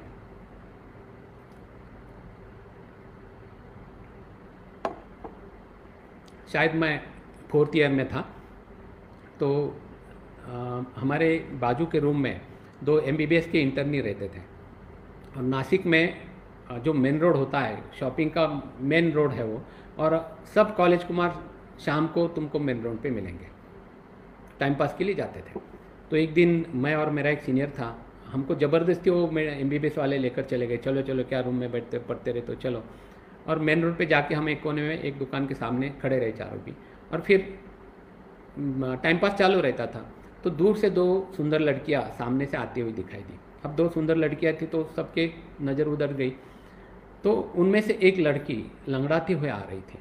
तो इमीडिएट 2 एमबीबीएस में से एक ने कहा अरे she is having sciatic pains, तो दूसरा इमीडिएट बोला कि नहीं, I think she is having lumbar pains. और फिर दोनों ने, फिर हम सादे बीएमएस वाले, तो दोनों ने हमारे तरफ देखा। मैं तो थोड़ा सा 4th में था, मेरे साथ में सीनियर था बीएमएस वाला, तो उसको उन्होंने पूछा तेरा क्या डायग्नोसिस है, तुझे क्या लगता है। वो बेचारा थोड़ा चुप रहा, फिर वो दोनों थोड़े से कुत्सित तरीके से हंसे। फिर इसने कहा कि मेरे हिसाब से उसको कुछ नहीं हुआ है। तो ये दोनों भी बोले तुमको कुछ आता कहा है, बीएमएस वालों को क्या आता है। और आपको आश्चर्य लगेगा, वो दोनों लड़कियां धीरे धीरे हमारे सामने से क्रॉस होके चली गई, तो हम सब चारों उनको देख के हक्का बक्का रह गए, क्योंकि जो लड़की लंगड़ाती आ रही थी उस लड़की के चप्पल का एक अंगूठा टूटा हुआ था, यानी उसके कारण वो लंगड़ाती हुई जा रही थी। तो फिर ये दोनों भी एमबीबीएस वाले एकदम चुप हो गए। फिर बाद में उन्होंने उसको पूछा, मेरे सीनियर को, कि उसको कुछ नहीं हुआ, ये तूने कैसे क्या डायग्नोस किया। तो उसने इमीडिएट कहा कि तुम लोग हमेशा ऊपर का सोचते हैं, हम लोग बेसिक सोचते हैं। उनमें से सिंपल बात थी कि वो यदि लंगड़ाती आ रही है और वो हंसते खेलते आ रही थी, यानी हंसी मजाक के साथ वो बातें करते करते उनके साथ उसके सहेली के साथ जा रही थी। यदि उसको दर्द होता, फिजिकल कोई प्रॉब्लम होता, तो वो इतनी अच्छी तरह से नहीं हंस पाती। इसलिए मैंने तय किया कि उसको डेफिनेटली कोई फिजिकल प्रॉब्लम नहीं है। तो ये हमारे में फ़ायदा होता है। इसलिए कभी भी इन्फीरियरिटी कॉम्प्लेक्स कभी भी मन में लाना नहीं, हमेशा सुपीरियरिटी कॉम्प्लेक्स में ही रहना। फिर 7वां पॉइंट आता है आत्मविश्वास। 6ठा पॉइंट ये आता है 7वां पॉइंट, हाँ, ये आत्मविश्वास होता है। खुद को स्वयं के ऊपर, अपने शास्त्र के ऊपर, अपने चिकित्सा के ऊपर और हमारे पंचकर्म चिकित्सा के ऊपर विश्वास होना जरूरी होता है। यदि हम विश्वास हमारा खो देते हैं तो डेफिनेटली गलती करते हैं। 89-90 की बात है, शिरडी में एक 3 स्टार होटल है गोडियाज करके, काफ़ी बड़ा होटल उस समय था, आज भी है। तो वहाँ के एक मैनेजर निद्रा नाश के लिए मेरे पास आए थे। शिरडी के एक जनरल प्रैक्टिशनर ने उनको मेरे तरफ रेफ़र किया था। उनको आने के बाद मैंने शिरोधारा करवाया, तैलभंगे दिया और उस समय सर्पगंधा वटी या शंखपुष्पी सिरप वगैरह दे दिया और 6 दिन के बाद बुलाया। 6 दिन के बाद फिर से एक शिरोधारा करवाया और वही चिकित्सा कंटिन्यू रखी। 2 हफ्ते के बाद जब वो आए तब मैंने पूछा कैसे लगता है, नींद कितनी आती? तो उन्होंने कहा सर मुझे बिल्कुल नींद नहीं आती, बिल्कुल फ़र्क नहीं है। तो मैंने कहा ये हो ही नहीं सकता, क्योंकि शिरोधारा करते करते पेशेंट 10वें मिनट में सो जाता है और आपको बिल्कुल फ़र्क नहीं, ऐसे हो ही नहीं सकता, तुमको फ़र्क पड़ना ही चाहिए। तो immediate attack is the best depend ऐसे होता है। इमीडिएट उसने कहा शायद सर मेरा नसीब ख़राब है, आपने बराबर ट्रीटमेंट दी लेकिन मेरा नसीब न होने के कारण शायद मुझे फ़र्क नहीं पड़ा है। और उन्होंने जिस डॉक्टर ने रेफ़र किया था उनको उन्होंने ये बताया कि मुझे फ़र्क नहीं पड़ा, लेकिन मुझे उस डॉक्टर का कॉन्फिडेंस काफ़ी अच्छा लगा। यानी उसने अनसक्सेस हुआ फिर भी मुझे या मेरे शास्त्र को नाम नहीं रखा, गालियाँ नहीं दी। तो मुझे ये चाहिए कि कोई भी बुरा कहने वाला तुमको या तुम्हारे शास्त्र को नहीं होना चाहिए। बाद में पता चला कि वो कोलकाता से था, उसकी फैमिली कोलकाता में थी, वो अकेला यहाँ पे था और उस होटल में काफ़ी फिल्म एक्ट्रेसेस आती रहती थी, तो उसके कारण उसकी स्लीप डिस्टर्ब होती थी। उसका मेन ये कारण था। जब फैमिली आई तो अपने आप उसका प्रॉब्लम सॉल्व हो गया। हम जो पंचकर्म करते, मैं हमेशा बच्चों को ये कहता हूँ कि पंचकर्म करना एक बार आसान है, लेकिन यदि कोई कॉम्प्लिकेशन आता है, कोई व्यापद होता है, तो वो व्यापद हैंडल करना तुमको आना चाहिए। 99 केसेस तुम ठीक करोगे और एक में यदि व्यापद होता है और वो तुम आयुर्वेद से ठीक नहीं कर पाते तो हमारा ही शास्त्र बदनाम होता है। इसलिए हर एक व्यापद तुमको हैंडल करता आना चाहिए और उस पर तुम्हारा भरोसा भी होना चाहिए। 2001 की एक यहाँ के एक महफिल में एक तलाटी जो बोलते हैं वो थे, पित्त प्रकृति इंसान थे, तम्बाकू खाते थे, दिन में 15-20 कप चाय पीते थे, आलू पकौड़ा भेल इनका डेली आहार था और आलू वड़ा जो फोकट में मिलता था वो भी दिन में 3-4 खाते थे। उनको 2001 में दोपहर में गर्मी में गया और अचानक सीवियर सर दर्द हुआ और उनकी लेफ्ट आई की विजन चली गई और वो अंधे हो गए। कोपरगांव में दिखाया, कुछ फ़ायदा हुआ नहीं। पुणे गए, पुणे में जाके प्रेडनिसोलोन दवा 2.5 महीने से उनकी चालू थी। जब आयुर्वेद के पास आए तो हेडेक बंद हुआ था और देखना उनका शुरू हुआ था, लेकिन डिप्लोपिया उनको था, डबल विजन दिखती थी। तब उन्होंने कहा मुझे आयुर्वेदिक चिकित्सा करनी थी। सब भ्राजक पित्त की दृष्टि थी। मैंने कहा यदि जुगुलर रक्तमोक्षण करते तो तुम ठीक हो जाओगे, तो हम जुगुलर रक्तमोक्षण करते। तो वो डरे, वो बोले मुझे डर लगता है, ये नहीं मैं करूँगा। तो ये करते हैं कि मैंने कहा ठीक है हम लीचेस लगाते हैं। तो मैंने फिर 3 लीचेस उनको लगा दिए और दूसरे पेशेंट करते बैठा। तो आधे एक घंटे के बाद वो ज़ोर से चिल्लाने लगे। मुझे लगा शायद लीच निकल गई। मैं अंदर जाके देखा तो लीच वैसी की वैसे थी। तो इमीडिएट मैंने पूछा लीच तो थी, तुम काय को चिल्लाए, क्यों चिल्लाए? तो उसने कहा कि नहीं सर आप मुझे एक ही दिख रहे हो। यानी इमीडिएट उसकी विजन क्लियर हुई थी। फिर 6 दिन की दवा दी और 6 दिन में वो 100% ठीक हो गए। उस समय उन्होंने एक कमेंट्स मुझे की थी कि आपको देख के आप इतने होशियार है ऐसे मुझे नहीं लगता। वही मरीज, वही रुग्ण 2013 में सेम कंप्लेंट लेके मेरे पास फिर से ये बड़े हॉस्पिटल में आ गए। आने के बाद वो सब देखा मैंने, उनको सेम कंप्लेंट थी। मैंने कहा आप जुगुलर रक्तमोक्षण करना पड़ेगा क्योंकि मैं लीचेस नहीं लगा। तो उन्होंने कहा ठीक है करते हैं। और दोपहर 2-2:30 बजे मैंने जुगुलर रक्तमोक्षण कर दिया और एक 3-3:30 के दरमियान फिर से उत्तर बस्ती के लिए मैं अंदर जा रहा था तो वो टेबल पे मुझे बैठे हुए दिखे। तो मैंने कहा तुम गए नहीं क्या? तो उन्होंने कहा सर दर्द हो रहा है। मैंने कहा घर जाओ, शायद रक्त धातु क्षयजन्य से सर दर्द सिरशिल हो सकता है, एक 3 बूंद नाक में देसी घी डाल दो ठीक हो जाएगा। और उनको जाने के लिए कहा। और रात को 10 बजे उनके साले का मुझे फ़ोन आया और उन्होंने कहा ऐसे ऐसे पेशेंट आपके पास आए थे। मैंने कहा आए थे। बोले ऐसे क्या ट्रीटमेंट किया आपने, क्या खून निकाला? गले से खून निकालने के बाद उनका दिखना बंद होगा, ऐसे कभी ट्रीटमेंट करते हैं क्या? मैं ये करूँगा वो करूँगा। काफ़ी रूडली मुझसे बात कर रहे थे। तो मैंने एक ही कहा कि ऐसा कभी होता नहीं है, कल सुबह लेकर आओ, मैं देखूँगा, उसके बाद में क्या होता है देखेंगे, कल सुबह लेकर आओ। तो भी एक थोड़ा सा कन्फ्यूजन मुझे भी हुआ। तो मैंने एक ऑप्थेल्मोलॉजिस्ट को फ़ोन किया और उनको पूछा कि ऐसा ऐसा मैंने किया तो क्या हो सकता है। उन्होंने कहा शायद सर इंट्राऑक्यूलर हेमोरेज हुआ होगा। मैंने कहा सर हम खून निकालते हैं तो उससे इंट्राऑक्यूलर प्रेशर कम होगा, बढ़ेगा काय को? बढ़ने वाला तो नहीं है, तो डेफिनेटली इंट्राओकुलर प्रेशर कम ही होगा। तो बोले फंडोस्कोपी करनी पड़ेगी, उसके बाद में बता सकते हैं। दूसरे दिन मैंने राह देखी, आए नहीं, दूसरे दिन नहीं, तीसरे दिन नहीं, बाद में मैं भी उनको भूल गया। और करीबन 4-5 महीने के बाद में शाम को 5:30 पौने 6 बजे सिटी कैमरे में मुझे वो वेटिंग पीरियड में दोनों मियाँ बीवी आकर बैठे हुए दिखे। थोड़ा सा मन में डर लगा, लेकिन बाद में देखा वो आराम से पेपर पढ़ रहे। मैंने कहा ठीक है। और सब पेशेंट होने के बाद में अंत में 8:30 बजे वो अंत में अंदर आए, और आने के बाद डायरेक्ट मेरे पैर छूने लगे। मैंने कहा क्या आप पैर क्यों पड़ रहे हो? बोले नहीं नहीं, हमको आपकी माफ़ी मांगनी है। मैंने कहा किस लिए माफ़ी मांगनी है? नहीं, बोले वो मेरा साला आपको। मैंने कहा आगे क्या हुआ ये मुझे पहले बताओ। तो बोले कुछ नहीं, सुबह हम उठे तो एकदम नॉर्मल था, मैं बिल्कुल देख सकता था, कोई प्रॉब्लम नहीं था। तो मैंने इमीडिएट उनको गुस्सा हुआ मैं उनके ऊपर, और मैंने कहा फिर इमीडिएट मुझे फ़ोन करके क्यों नहीं बताया? क्योंकि बाद में मेरा 4-5 दिन कितने टेंशन में गए। सर किस मुंह से आपको फ़ोन करते? साले ने इतने बेकार तरीके से आपसे बात की थी, तो मैं डर गया आपको किस मुंह से फ़ोन करूं। लेकिन हम दोनों ने आज तय किया कि आपके जाके माफ़ी मांगनी है। Attack is the best defence होता है। तो मैंने इमीडिएट कहा कि पाव भी तुम नहीं पढ़ना है, उस साले को मेरे पास लेकर आओ पहले, क्योंकि उसको मैं बताना चाहता हूँ कि मैंने क्या किया था। और फिर जितने बच्चे खड़े थे, 10-15 बच्चे थे, मैंने उनको कहा कि इनमें से इनके बारे में यदि ये होता तो ये ज़िंदगी भर कभी भी रक्तमोक्षण नहीं करते। मुझे पता था कि रक्तमोक्षण से ये नहीं होता है, इसलिए मैं कॉन्फिडेंट था, इसलिए मैं आपको बात कर सका, आपको उत्तर दे सका। इनके बारे में होता तो ये कभी भी ऐसा उत्तर नहीं दे सकते थे। इसलिए साले को लेकर आ जाओ। और आपको ये भी बोलता हूँ 5-10 साल के बाद में दोबारा आपको ये प्रॉब्लम होने वाला है, और फिर आप मेरे पास आएंगे, तब साले को लाए बगैर मैं आपको हाथ नहीं लगाऊंगा।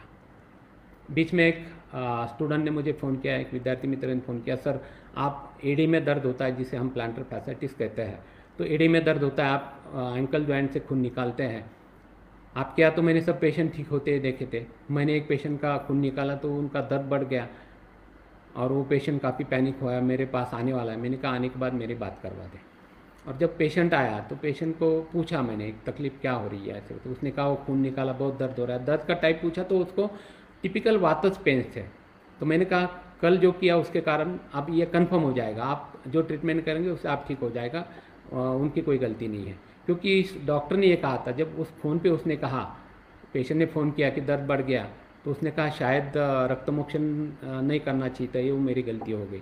जब ऐसे तुम पेशेंट को बोलेंगे तो पेशेंट तो पैनिक होना ही, या तो वो एग्रेसिव होने ही वाला है। तो इमीडिएट मैंने कहा कि स्नेहन स्वेदन और अग्निकर्म कर दो, उससे ठीक हो जाएगा। और सही में उसके बाद में ठीक हुआ।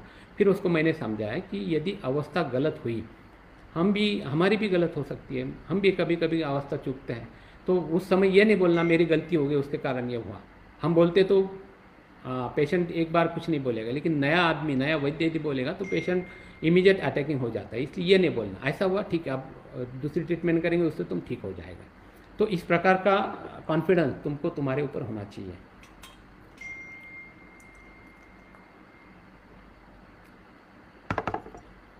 एक 4-5 साल पहले की बात है, मेरे एक स्टूडेंट का, मैं नासिक जा रहा था और रास्ते में उसका मुझे फ़ोन आया, सर एक प्रॉब्लम हुआ। मैंने कहा क्या हुआ? उसने कहा सर एक लंबर स्पॉन्डिलोसिस की पेशेंट थी, बूढ़ी थी, उसको मैंने तिक्तक्षीर बस्ती चलाई थी, तो उसको तिक्तक्षीर बस्ती के बाद में कल पैरालिसिस हो गया, लकवा मार गया। मैंने कहा उससे थोड़ा ऐसे होता है। तो बोले नहीं, उसका लड़का आज आया था, वो मुझे बोला उसके का तुमने जो इनिमा दिया उससे उसको ये हुआ है, और मैं पुलिस में जाऊंगा, ये करूंगा, वो करूंगा। मैंने कहा उसको पहले डांटो, तुमने डरना नहीं उसको यही बोलना कि बस्ती था इसलिए उसको जो भी अटैक है वो माइल्ड आया। यदि बस्ती नहीं होता तो डेफिनेटली वो मर जाती या उसको सीवियर अटैक आ जाता। बस्ती था इसलिए उसको नहीं आया। तो उसको आने के बाद उसको एक ही बोलना, तू चल मेरे साथ पुलिस स्टेशन जाएंगे, तुझसे मेरी कंप्लेंट करनी है। और फिर एक 8-10 दिन के बाद में उसका मुझे फ़ोन आता है, और उसने एक ही आने के बाद कहा कि सर वो आया था, और जब मैंने वैसे कहा तो एकदम बोले नहीं नहीं मैं नहीं आऊँगा पुलिस स्टेशन वगैरह, और वो डर गया और फिर चला गया। बाद में मैंने इंक्वायरी की तो उसके माँ को वैसे कुछ हुआ ही नहीं था, उसको अल्कोहलिक था, बेवड़ा था वो, उसको दारू के लिए पैसे चाहिए थे, इसलिए उसने ऐसा किया था। तो ये भी ऐसे होता है। इसलिए तुम्हारे पैथी पे, तुम्हारे कर्म पे यदि कॉन्फिडेंट रहते हो तो ऐसे कभी तुम्हारे साथ नहीं होगा। मैं आप सबको एक अलर्ट करना चाहता हूँ कि अब इस लॉकडाउन के बाद में काफ़ी बेरोजगारी या काफ़ी प्रॉब्लम्स आने वाले हैं। तो ऐसे पेशेंट हो सकता है, डमी पेशेंट हुआ, कुछ भी हो, ऐसे हमारे पास आने की या किसी भी डॉक्टर के पास जाकर ऐसे करने की संभावना ज़्यादा है। तो इसलिए पहले से प्रिकॉशन लेके आगे चलना है। कई बार ऐसे होता है कि पेशेंट हमारे पास आता है और क्या डॉक्टर वो दवा लिया और हेडक बढ़ गया, मेरा तकलीफ हो गई। तो आयुर्वेद इतना बेस्ट शास्त्र है कि हर एक का जवाब हमारे पास है। हर एक यदि कुछ भी होता है तो उसका उत्तर हमारे पास होता ही होता है। बीच में काफ़ी वीआईपी आदमी था, माइग्रेन, सीवियर माइग्रेन, 25 साल से था। उसको रक्तमोक्षण कर दिया, दवा दे दी, वो ठीक था, काफ़ी 2-3 महीने तकलीफ नहीं। और एक दिन अचानक दूसरे दिन आया, फ़ोन किया उसने, फ़ोन करके आ गया और आने के बाद कहा सर मुझे कल बहुत तकलीफ हुई, ऐसा कैसे तकलीफ हुई। उसके साथ यदि कोई रहता तो मैं इमीडिएट, फ़र्क नहीं है, सुनने की आदत हमको नहीं है। जिन्होंने देखा हो उनको पता है कि कोई यदि कहता है फ़र्क नहीं तो मेरा माथा सटक जाता है। क्योंकि यदि तुम जैसे बताते हो वैसे करते हो तो डेफिनेटली फ़र्क होता ही होता है। तो उस समय मैंने कि थोड़ा सा हंस लिया, उनको यही कहा मैंने, अच्छा हुआ, यानी मेरी दवा से दर्द बढ़ता है, किसी का गुस्सा आता है तो उसके लिए देने के लिए मुझे काम में आएगी। फिर मैंने पूछा कल क्या खाया बताओ, तो फिर उसने कहा मैंने ड्रम स्टिक खाई, चिकरू। तो मैंने कहा गरम मसाला होगा, हाँ बोले। तो मैंने कहा उसके एक साथ बाजरा की रोटी खाई होगी, हाँ बोले बहुत टेस्टी लगती है। तो मैंने कहा धूप काल में गरम मसाला बाजरा की रोटी के साथ में खाओगे तो एसिडिटी नहीं बढ़ेगी और उससे सर दर्द नहीं होगा। जो बताते वैसे नहीं करते और फिर मुंह लेकर आते हो, तो फिर डाटा, तो फिर चुप हो गया। बीच में ऐसे एक पेशेंट सोरियासिस, उसको गले के नीचे ड्राई सोरियासिस और चेहरे पे सिक्रेटरी सोरियासिस था। तो 2.5-3 महीने के बाद में पूरी तरह से ठीक हो गया, जबकि वो काफ़ी बुरी तरह से 1 इंच भी जगह पूरे शरीर पे ठीक नहीं थी उसके। और 6-7 महीने के बाद में एक दिन शाम के टाइम में उसका लड़का, जो कि पुणे में आईटी इंजीनियर रहा, उसके साथ में आ रहा, वो लड़के ने आते ही डायरेक्ट क्या कितने दिन से दवा चालू है और उनको बिल्कुल फ़र्क नहीं, कितने खुजले आ रही, कल से बहुत तकलीफ हो रही है, ऐसे। तो वो बोलने लगा। मुझे बहुत गुस्सा आया, लेकिन मैंने पेशेंट की तरफ देखा, वो तो पूरी तरह से नॉर्मल थे। मैंने कहा क्या हो रहा है, बोले बहुत खुजले आ रही उनको, ऐसे। मैंने उनको पूछा ये कौन है, बोले मेरा लड़का है, यहाँ इंजीनियर है, पुणे में है। फिर मैंने कहा उनको पहले 6 महीने की स्थिति आपको पता है कैसे थे वो? हाँ बोले वो 10-15 साल से काफ़ी था। मैंने कहा फिर पूरी तरह से सड़ गए थे तब तुम कहाँ थे? अब पूरी तरह से ठीक है, जस्ट खुजले आ रहे, उसके लिए तुम बम पुणे से यहाँ आए और ऊपर से मुझे बोल रहे कुछ फ़र्क नहीं है। फिर इमीडिएट पोजिशन को मैंने पूछा क्या खाया कल? नहीं बोले सर जो परहेज आप बोलते हो सब परहेज मैं रखता हूँ। तो 2-3 दिन पहले ही जो बैलों का त्यौहार होता है, पोंगल हम बोलते हैं, उसमें चने की दाल की पुरन पोली बोलते हैं मराठी में, तो वो बनाई होती है और पकौड़े भी साथ में रहते हैं। तो मैंने कहा पुरन पोली कितनी खाई? तो उसने कहा 2 ही खाई। मैंने कहा पकौड़े कितने खाई? 1 ही प्लेट खाए। फिर attack is the best defence. फिर मैंने उस लड़के को कहा खड़े हो जाओ यहाँ से, इनको जो परहेज बताए वो परहेज उन्होंने रखे नहीं, इसलिए हुआ है और दोबारा मेरे पास आना नहीं। इनको तकलीफ होती है दूसरे किसी भी डॉक्टर के पास जाना, इनको लेकर अभी क्या भी यहाँ से निकल पड़ो। फिर वो एकदम पिताजी की तरफ देखने लगा, तुमको समझता नहीं क्या, क्यों खाया डॉक्टर ने? कहा मैंने कहा आप पहले यहाँ से बाहर निकलो। और फिर वो बच्चे पे रैश होने लगा, तुझे क्या ज़रूरत थी इतना बोलने की? मैंने करीबन आधा 1 घंटा दोनों को बाहर बिठा के रखा और फिर अंत में उनको लिया और फिर बोला दोबारा इस लड़के को मेरे सामने लाना नहीं। ये मैं क्यों बोल सका? क्योंकि मुझे मेरे पैथी पे भरोसा था, आत्मविश्वास था। तो इस तरीके से यदि तुम आत्मविश्वास रखते हो, भरोसा रखते हो, तो डेफिनेटली फ़र्क पड़ना या नहीं पड़ना ही है।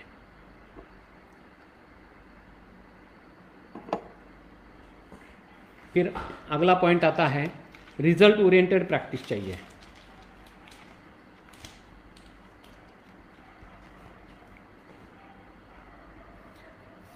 जो भी मरीज तुम्हारे पास आता है वो ठीक ही होना चाहिए, और जब फॉलोअप को आता है तो आते वक्त 2-3 पेशेंट साथ में लेकर ही आना चाहिए, तो तुम प्रॉपर ट्रैक पे हो। ये मेरा कैलकुलेशन है। तो इस तरह से ट्रीटमेंट चाहिए। यदि तुम प्रकृति अनुसार चिकित्सा करते हो, व्याधि अनुसार चिकित्सा करते हो, पेशेंट के बजट अनुसार चिकित्सा करते हो, तो वो चिकित्सा 100% लाभदायी होनी चाहिए और उससे पेशेंट को कोई भी तकलीफ नहीं होनी चाहिए। पेशेंट को कुछ तकलीफ नहीं होती, ये पहला फ़र्क समझना चाहिए। और पेशेंट को जो भी व्याधि में लक्षण में फ़र्क होता है वो दूसरा फ़र्क समझना चाहिए। हर एक पेशेंट शोधन की नज़रिया से जाना चाहिए। नाना कि जितने भी स्टूडेंट्स हैं वो सब उसी नज़रिया से जाते हैं। यदि कोई गरीब पेशेंट है और माना कि वो ज़्यादा दिन तक दवा नहीं ले सकता, तो उसको उसके बजट में ट्रीटमेंट करवाओ। जो भी शोधन कर्म है, यदि जानू बस्ती है, जानू में दर्द है तो जानू बस्ती कराओ। उसको घर पे कैसे करना है, किसी भी पाइप का टुकड़ा या डब्बे का टुकड़ा रखोगा, आटे से लपेट लो और सचरते लिख दो घर पे कैसे करना है। उसके बहू को किसी को समझा दो और घर पर करने के लिए बोलो, तो पेशेंट ठीक हो जाता है। कई वैद्य ऐसे कहते हैं कि सर उनको फिर घर पे बोलना है तो फिर अपने पेशेंट कट होते हैं।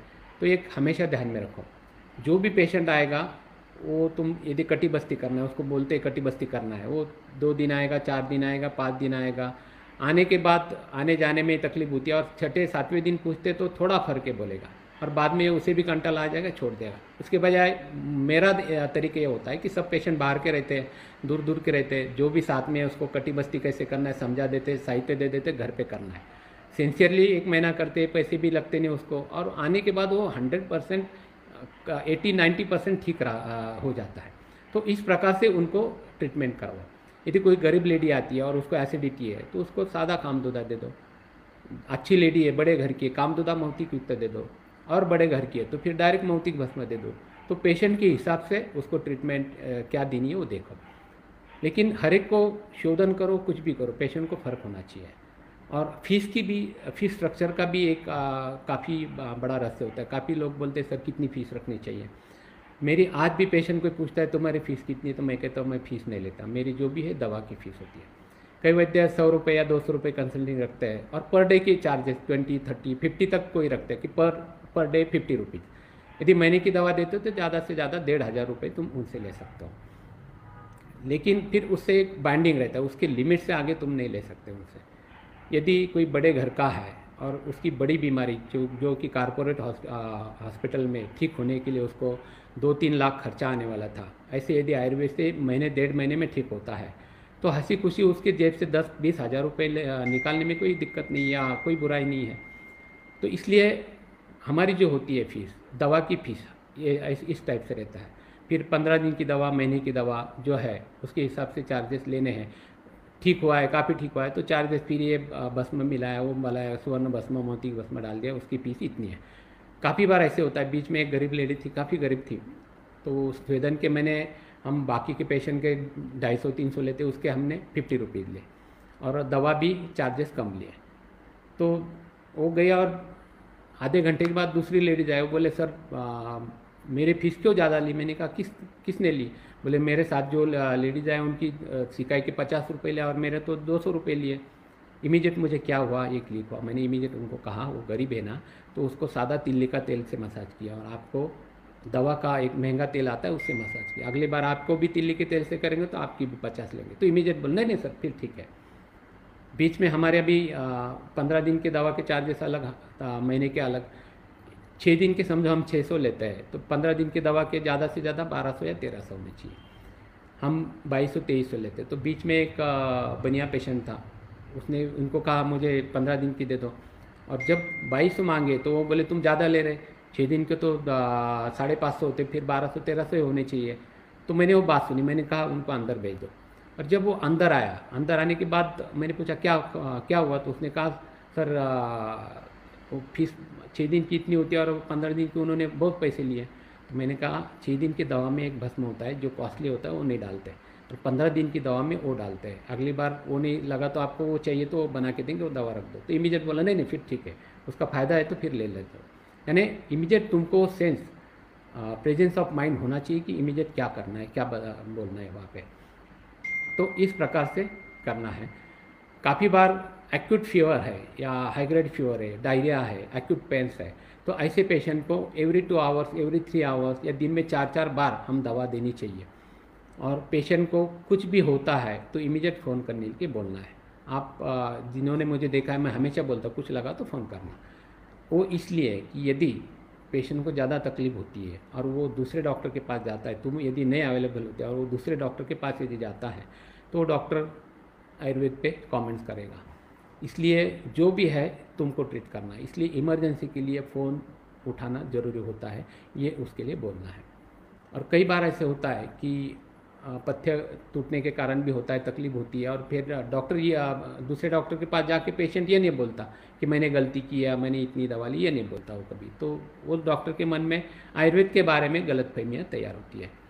और हर एक के अपने एक पेशेंट फिक्स रहता है, वो एक स्ट्रैटेजी रहती है। तुम्हारा जो भी एक पक्का फैन है, एम्बेसडर है, ऐसा पेशेंट जब ओपीडी में आता है तो उसको हम क्या करते हैं, अपना हमेशा का है, पहचान का है या अपना फेवर का है, उसको जल्दी ले लेते हैं। वैसा नहीं करना, उसको वेटिंग में बिठा के रखना है घंटे 2 घंटे, यानी बाकी के पेशेंट के साथ में वो चुप नहीं बैठता।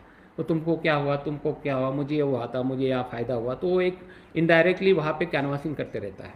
तो वो काफ़ी ट्रू कैनवासिंग होता है। यदि तुम बोलेंगे तो उसको पेशेंट बिलीव नहीं करेंगे, लेकिन दूसरा पेशेंट बोलेगा तो ज़्यादा इमीडिएट बिलीव करते हैं। तो उस टाइप से तुमको करना है। फिर नेक्स्ट पॉइंट आता है स्पेशलिटी। आपको याद होगा पिछले 2-3 सालों से मैं जहाँ भी जाता हूँ वहाँ व्याख्यान में यही कहता हूँ कि आयुर्वेद के अब स्पेशलाइजेशन के दिन शुरू हुए हैं, क्योंकि हर एक फैकल्टी के दी बेस्ट रिजल्ट है। तो क्यों ना हमारा आयुर्वेदिक गायनेकोलॉजिस्ट बने, क्यों ना हमारा आयुर्वेदिक साइकेट्रिस्ट बने, क्यों ना हमारा आयुर्वेदिक पेडियाट्रिशियन बने, क्यों ना हमारा आयुर्वेदिक डर्मेटोलॉजिस्ट बने, क्यों ना हमारा आयुर्वेदिक नेफ्रोलॉजिस्ट बने। आज तक जो भी तुम प्रैक्टिस कर रहे हो, जिस व्याधि में तुमको अच्छे रिजल्ट मिले हैं या कॉन्फिडेंस आया है, ऐसे 2 डिसीज चॉइस करो और उस 2 डिसीज का और स्टडी करो।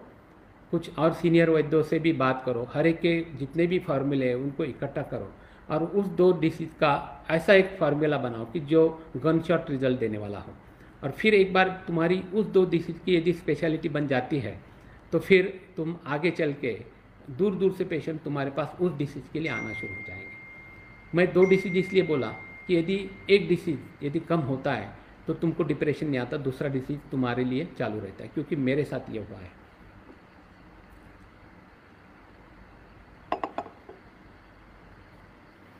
मैंने 2010 तक मैं पुसवन विधि के लिए फेमस था पूरी इंडिया में, और आपको मैं गर्व के साथ कहना चाहूँगा कि पूरे इंडिया के हाईएस्ट केसेस 4,500 से ज़्यादा केसेस का डाटा मेरे पास घर में था, मेरे पास था, और 89% सक्सेस रेट था। लेकिन कुछ बीच में महाराष्ट्र में ऐसे कुछ इंसिडेंट्स हुए। मैं शिरडी में बाबा के सामने ही था, तब आईजी कमिश्नर का मुझे फ़ोन आया और ऐसे ऐसे 6 मेल के लिए आपका नाम आता है, तो आपका मैं वेल विशर हूँ, आप उसके लिए रुक जाओ। तो इमीडिएट मैंने बाबा की शपथ लिया और मैंने कहा इसके बाद में मैं किसी को पुसवन नहीं करूँगा। और तब तक मेरी करीबन 80% प्रैक्टिस ये इनफर्टिलिटी की थी, यानी गायनेक की थी। लेकिन उस दिन से सभी में ये मैसेज गया कि डॉक्टर ने लड़के की ट्रीटमेंट बंद कर दी। तो लोगों में ये मैसेज चला गया कि लड़की की यानी इनफर्टिलिटी की बंद कर दी। और आगे के 5-6 महीने में मेरे 80% से डायरेक्ट 10% पे गायनेक पेशेंट आ गए। लेकिन उसी समय एक लंबस स्पॉन्डिलोसिस का पेशेंट अनबिलीवेबल जो बोलेंगे रिजल्ट कैसे होता है, तो एडमिट हुआ और वो ठीक हो जाने के बाद तब से आज तक 10 साल में करीबन 2900 से ज़्यादा पेशेंट सभी टाइप के स्पॉन्डिलोसिस वाले आके एडमिट होके पूरी तरह से ठीक होके चले गए। यानी इमीडिएट मुझे स्पॉन्डिलोसिस ने हाथ दे दिया। यदि तुम्हारे साथ ऐसे होता है तो डिप्रेशन आ सकता है, इसलिए मैंने कहा कि 2 डिसीज चाहिए। डर्मेटोलॉजिस्ट या त्वक विकार तज्ञ हो या साइकेट्रिस्ट हो, ये 2 ब्रांच ऐसे हैं कि किसी भी मॉडर्न डॉक्टर के सामने जगह लेके तुम अपना आयुर्वेदिक मनोविकार तज्ञ या आयुर्वेदिक त्वक विकार तज्ञ बोर्ड लगा दो। उनके फेल्योर पेशेंट भी तुमको यदि मिलते हैं तो तुमको खाने के लिए टाइम नहीं मिलेगा, इतनी गारंटी मैं देता हूँ, क्योंकि इतना फेल्योर रेट मॉडर्न साइंस में है। तो वो पेशेंट तुमको इमीडिएट मिलने शुरू हो जाएंगे। तो इस प्रकार से यदि तुम कंसंट्रेशन करते हो तो डेफिनेटली किसी न किसी डिसीज में तुम एक स्पेशलिटी बना सकते हो।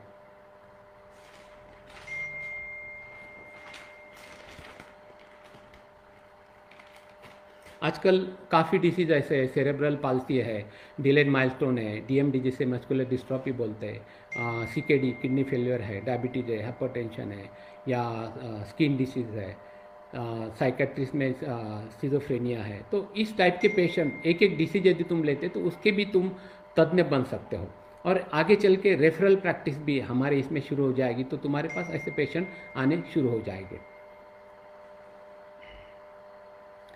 फिर आता है कंपैरिजन। ये सबसे बुरी आदत हम लोगों में है कि हम हमेशा कंपेयर कर रहे थे कि उसका कुर्ता मुझसे सफ़ेद क्यों।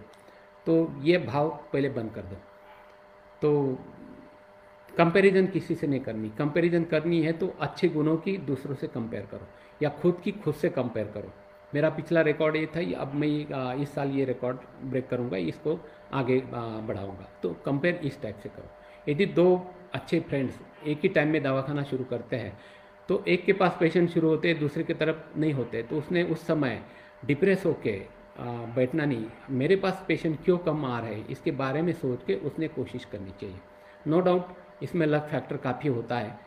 नॉलेज के साथ में यदि लक फैक्टर भी मिलता है तो डेफिनेटली तरक्की होती है, क्योंकि मैं खुद से ये बोल सकता हूँ, नसीब से ज़्यादा और वक्त से पहले किसी को कुछ नहीं मिलता।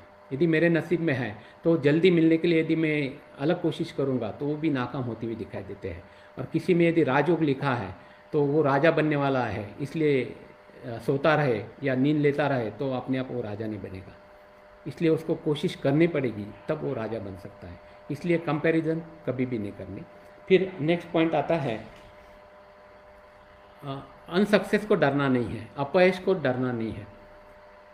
व्यक्ति तितक्या प्रकृति, ऐसे मराठी में कहावत है, यानी जितनी व्यक्ति है उतनी प्रकृति भी होती है।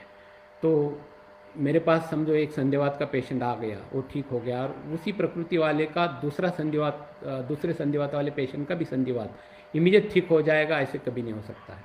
तो उस समय डिप्रेस होकर यदि मैं रहूँ, मैं सोचने लगूँ, तो डेफिनेटली हमारी साइकोलॉजी डिप्रेस हो जाती है। शुरुआत में भी मेरी ये हालत थी। 88 में जब प्रैक्टिस शुरू की तो मुझे डायरी लिखने की आदत थी। 6 दिन की दवा थी, 6 दिन के बाद में शाम को मैं डायरी खोल के देखता था, अरे ये पेशेंट नहीं आया, ये नहीं आया, ये नहीं आया। तो मैं सोचने लगता था, अरे 3 पेशेंट तो शायद फ़र्क नहीं पड़ा, वो नहीं आए, और मैं काफ़ी डिप्रेस हो जाता था। उस समय नाना जी को मैं खत लिखता था। नाना जी व्यस्तता के कारण ज़्यादा उत्तर नहीं दे पाते थे, लेकिन नाना के जो गुरु उत्तरमा गोगटे सर, उनके रेगुलरली मुझे खत आते थे। 91 में मेरा फर्स्ट आर्टिकल आयुर्वेद पत्रिका में वमन कर्म का आया, तब पहला लेटर उनका खुद मुझे आया था, और उसमें लिखा था कि आपका आर्टिकल पढ़ते वक्त मुझे मैं साक्षात वाग्भट के साथ बात कर रहा हूँ, ऐसा फील हुआ। रियली ये मेरे लाइफ का सबसे बेहतरीन कॉम्प्लीमेंट था।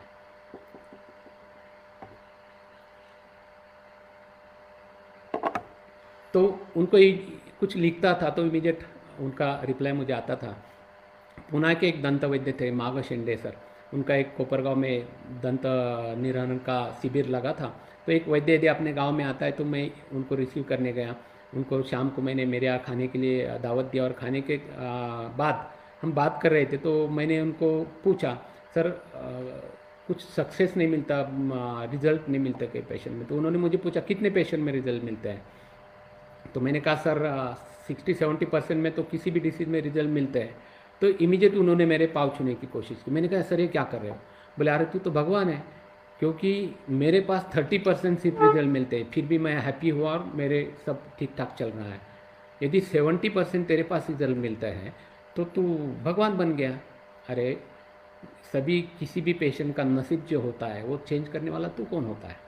और इस बात की रियलिटी मुझे बाद में आ गई। कई पेशेंट जो कि मेरे पास 2-3 साल पहले आए होते थे, वो 3-4 साल के बाद में आते। मैंने पूछा वहाँ हम आए थे, मैंने कहा बाद में क्यों नहीं आए? बोले उसी से ठीक हो गया।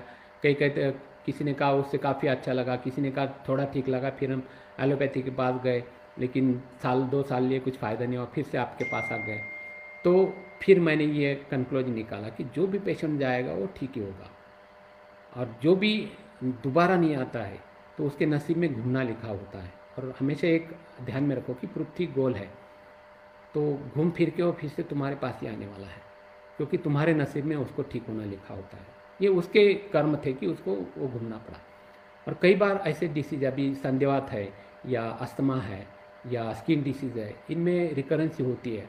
यदि ऐसे वक्त रिकरेंसी होती है तो डरना नहीं है, घबराना नहीं है। क्या गलती हुई, उसने खाने पीने में कुछ गलती की ये देखो, और उसके बजाय तुम्हारे सीनियर जो भी हो गए उनके पास लगा तो रेफ़र करके एक बार उनके पास जाके आओ। मेरे गुरु बंधु ही वो आपको अच्छी सलाह देंगे, फिर से वो मेरे पास भेज देंगे। वहाँ जाके आता है, फिर कुछ थोड़ा बहुत चेंज होता है तो डेफिनेटली उनको भी अच्छा लगता है। एक अपने भी जब तुम मॉडर्न में देखो, यदि कोई MBBS डॉक्टर है और कोई पेशेंट लंबर पेन का यदि आता है तो इमीडिएट उसको कहता है तुम आर्थोपेडिक को दिखाओ। वो भी मल्टीविटामिन एनाल्जेसिक पेन किलर लिख के दे सकता है, लेकिन वो रेफ़र करता है। तो ये ट्रेंड हम लोगों में शुरू होना चाहिए। यदि ऐसे कभी होता है तो सीनियर के पास जाओ, या कोई जो एक्सपर्ट है उसके पास जाओ, जिसकी स्पेशलिटी उसके पास जाओ। उसके पास जाकर आने के बाद वो पेशेंट फिर लाइन पे आ जाता है। मेरा एक उदाहरण बताना चाहूँगा। यहाँ के एक साई संस्थान के ट्रस्टी थे, उनका लड़का मेरे पास लंबर पेन के आर्थोपेडिक ने मुझे फ़ोन किया, यार बहुत परेशान करते, उसको स्टेरॉयड दे दे के मैं थक गया। तो फिर आए, मैंने उनको ट्रीटमेंट दी, संस्थान के थे, तो पैसे उन्होंने कुछ पूछा नहीं, उठ के चले गए। और वो 15-3 हफ्ते में उसका डेली बेटनिसॉल इंजेक्शन था वो बंद हो गया, सब पेन किलर बंद हो गए। और काफ़ी खुश था। लेकिन एक दिन वो नासिक टू व्हीलर पे जाकर आ गया और उसके पिताजी दूसरे दिन आया, क्या उसको फ़र्क ही नहीं, बोले तकलीफ हो रही। मैंने उसको पूछा इसलिए, तो बोले सर कल नासिक में बाइक पे हो गया है। तो मैंने कहा ये तो फीस तो देते नहीं, उल्टा फ़र्क नहीं मुझे बोल रहे। तो मेरा दिमाग सटक गया। मैंने कहा एक काम करो, आप पूना में मेरे गुरुजी हैं उनको दिखा के आ जाओ। तो मैंने उनको दादा खड़े वाले के पास भेज दिया। आपको जिन्होंने खड़े वाले दादों को देखा है उनको उनका स्वभाव पता है कैसे है। काफ़ी स्ट्रिक्ट और स्ट्रेट फॉरवर्ड और गुस्से वाले आदमी थे। तो ये भी वहाँ जाते वक्त वहाँ के एक बीजेपी के खासदार को सांसद को साथ में लेके गए और उन्होंने देखा वगैरह। उसका वेट 96 केजी था। मैंने चिट में लिख दिया था कि ये परहेज नहीं रखता वगैरह वगैरह। तो उन्होंने चिट पढ़ने के बाद डायरेक्ट चिट रख दिया और डायरेक्ट बोले इतना बैल जैसे मोटा हुआ है, भैंस जैसे मोटा हुआ है, तुझे सुतार के पास से रंधा ला के घिसना चाहिए पहले। और उसको काफ़ी डांटा। जो ट्रीटमेंट उन्होंने दी थी वो बराबर थी बोले। और 1 महीने की ट्रीटमेंट दी इनको। वहाँ पर यहाँ पर फोकट लेने की आदत थी। और उठते वक्त उन्होंने कहा सर आपको कुछ ना कुछ दवा के तो पैसे लेने पड़ेंगे। दादा ने इमीडिएट कहा दवा के नहीं, पूरे पैसे बाहर दे के चले जाना। और उस समय कुछ तो भी 2800-2900 बिल हुआ था, 2002 या 3 की बात है। तो फिर वो मेरे पास आए, बोले नहीं सर आप ही अच्छी ट्रीटमेंट देते हो। तो एकदम लाइन पे आ गए। तो इस टाइप से हमको रेफरल प्रैक्टिस हमारे फील्ड में शुरू करनी है। तो ये भी एक काफ़ी अच्छा संकेत हमारे फैकल्टी में, हमारे आयुर्वेद फील्ड में शुरू हो सकता है।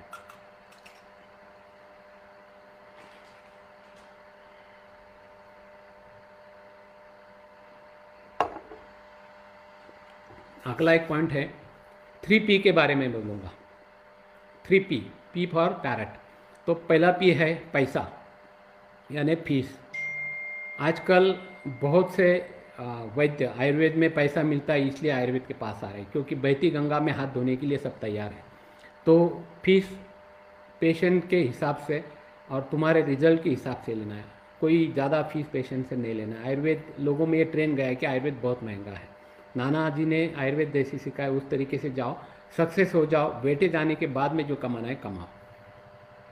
आज भी मैं 10,000 मांगूँ, 20,000 मांगूँ, पेशेंट मुझे देंगे, लेकिन मैं ज़्यादा नहीं लेता, क्योंकि उसमें भी कहाँ रखूँ ये प्रश्न मुझे आता है। तो इतने पैसे लेने की ज़रूरत नहीं है।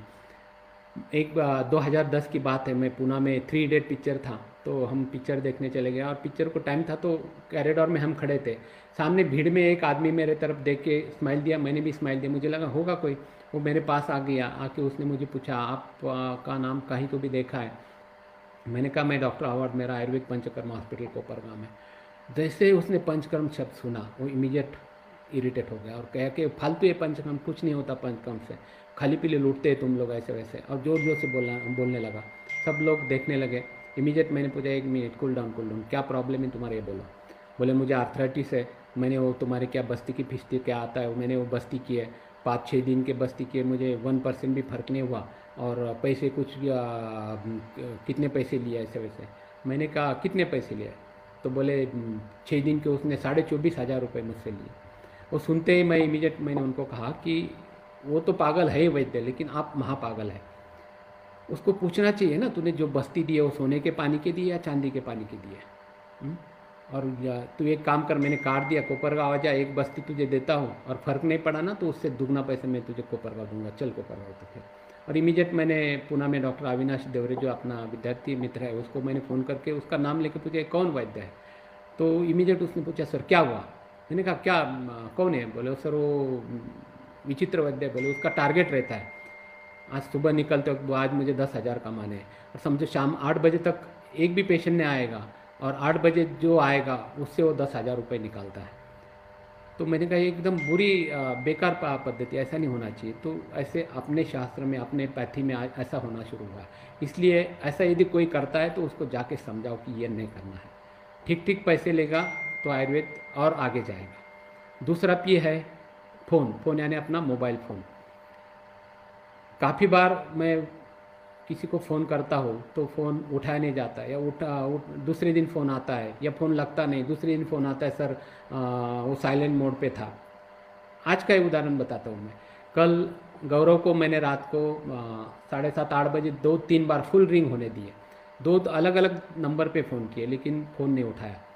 आज सुबह उसका फ़ोन आता है सर मैं कल वो दवा बांटने गया था तो मैंने आज अभी फ़ोन देखा। यानी यदि इमरजेंसी किसके पास है तो क्या होता। तो ऐसा नहीं होना चाहिए। हमारा पेशा जो है ये बहुत सेंसिटिव है। कभी भी रात को सोते वक्त कहीं भी गाँव जाते वक्त फ़ोन हमारा 24 आवर्स चालू चाहिए, कभी भी उसको बंद नहीं करना है। समझो किसी पेशेंट को प्रॉब्लम आया और तुम्हारा फ़ोन साइलेंट मोड पे, तुमने नहीं उठाया, पेशेंट इमरजेंसी में कहीं दूसरी जगह जाता है तो शास्त्र बदनाम होता है। इसलिए फ़ोन हमेशा ऑन ही चाहिए। ओके। और फिर थर्ड आता है प्रेजेंटी। प्रेजेंटी मीन्स अटेंडेंस, तुम्हारा हॉस्पिटल का अटेंडेंस कितना है। मैं काफ़ी बार फेसबुक पे देखता हूँ इस रिसोर्ट पे है, इसके शादी में अटेंडेंस है, उसके शादी में अटेंडेंस है। फिर फ़ोन करके पूछते, हाँ सर मैं वहाँ गया था, वहाँ गया था। यदि कहीं फ़ोन करते यहाँ जाना है, कितने दिन, 5 दिन चलेगा सर। ऐसा नहीं चलता। आज भी 32 साल हो गए।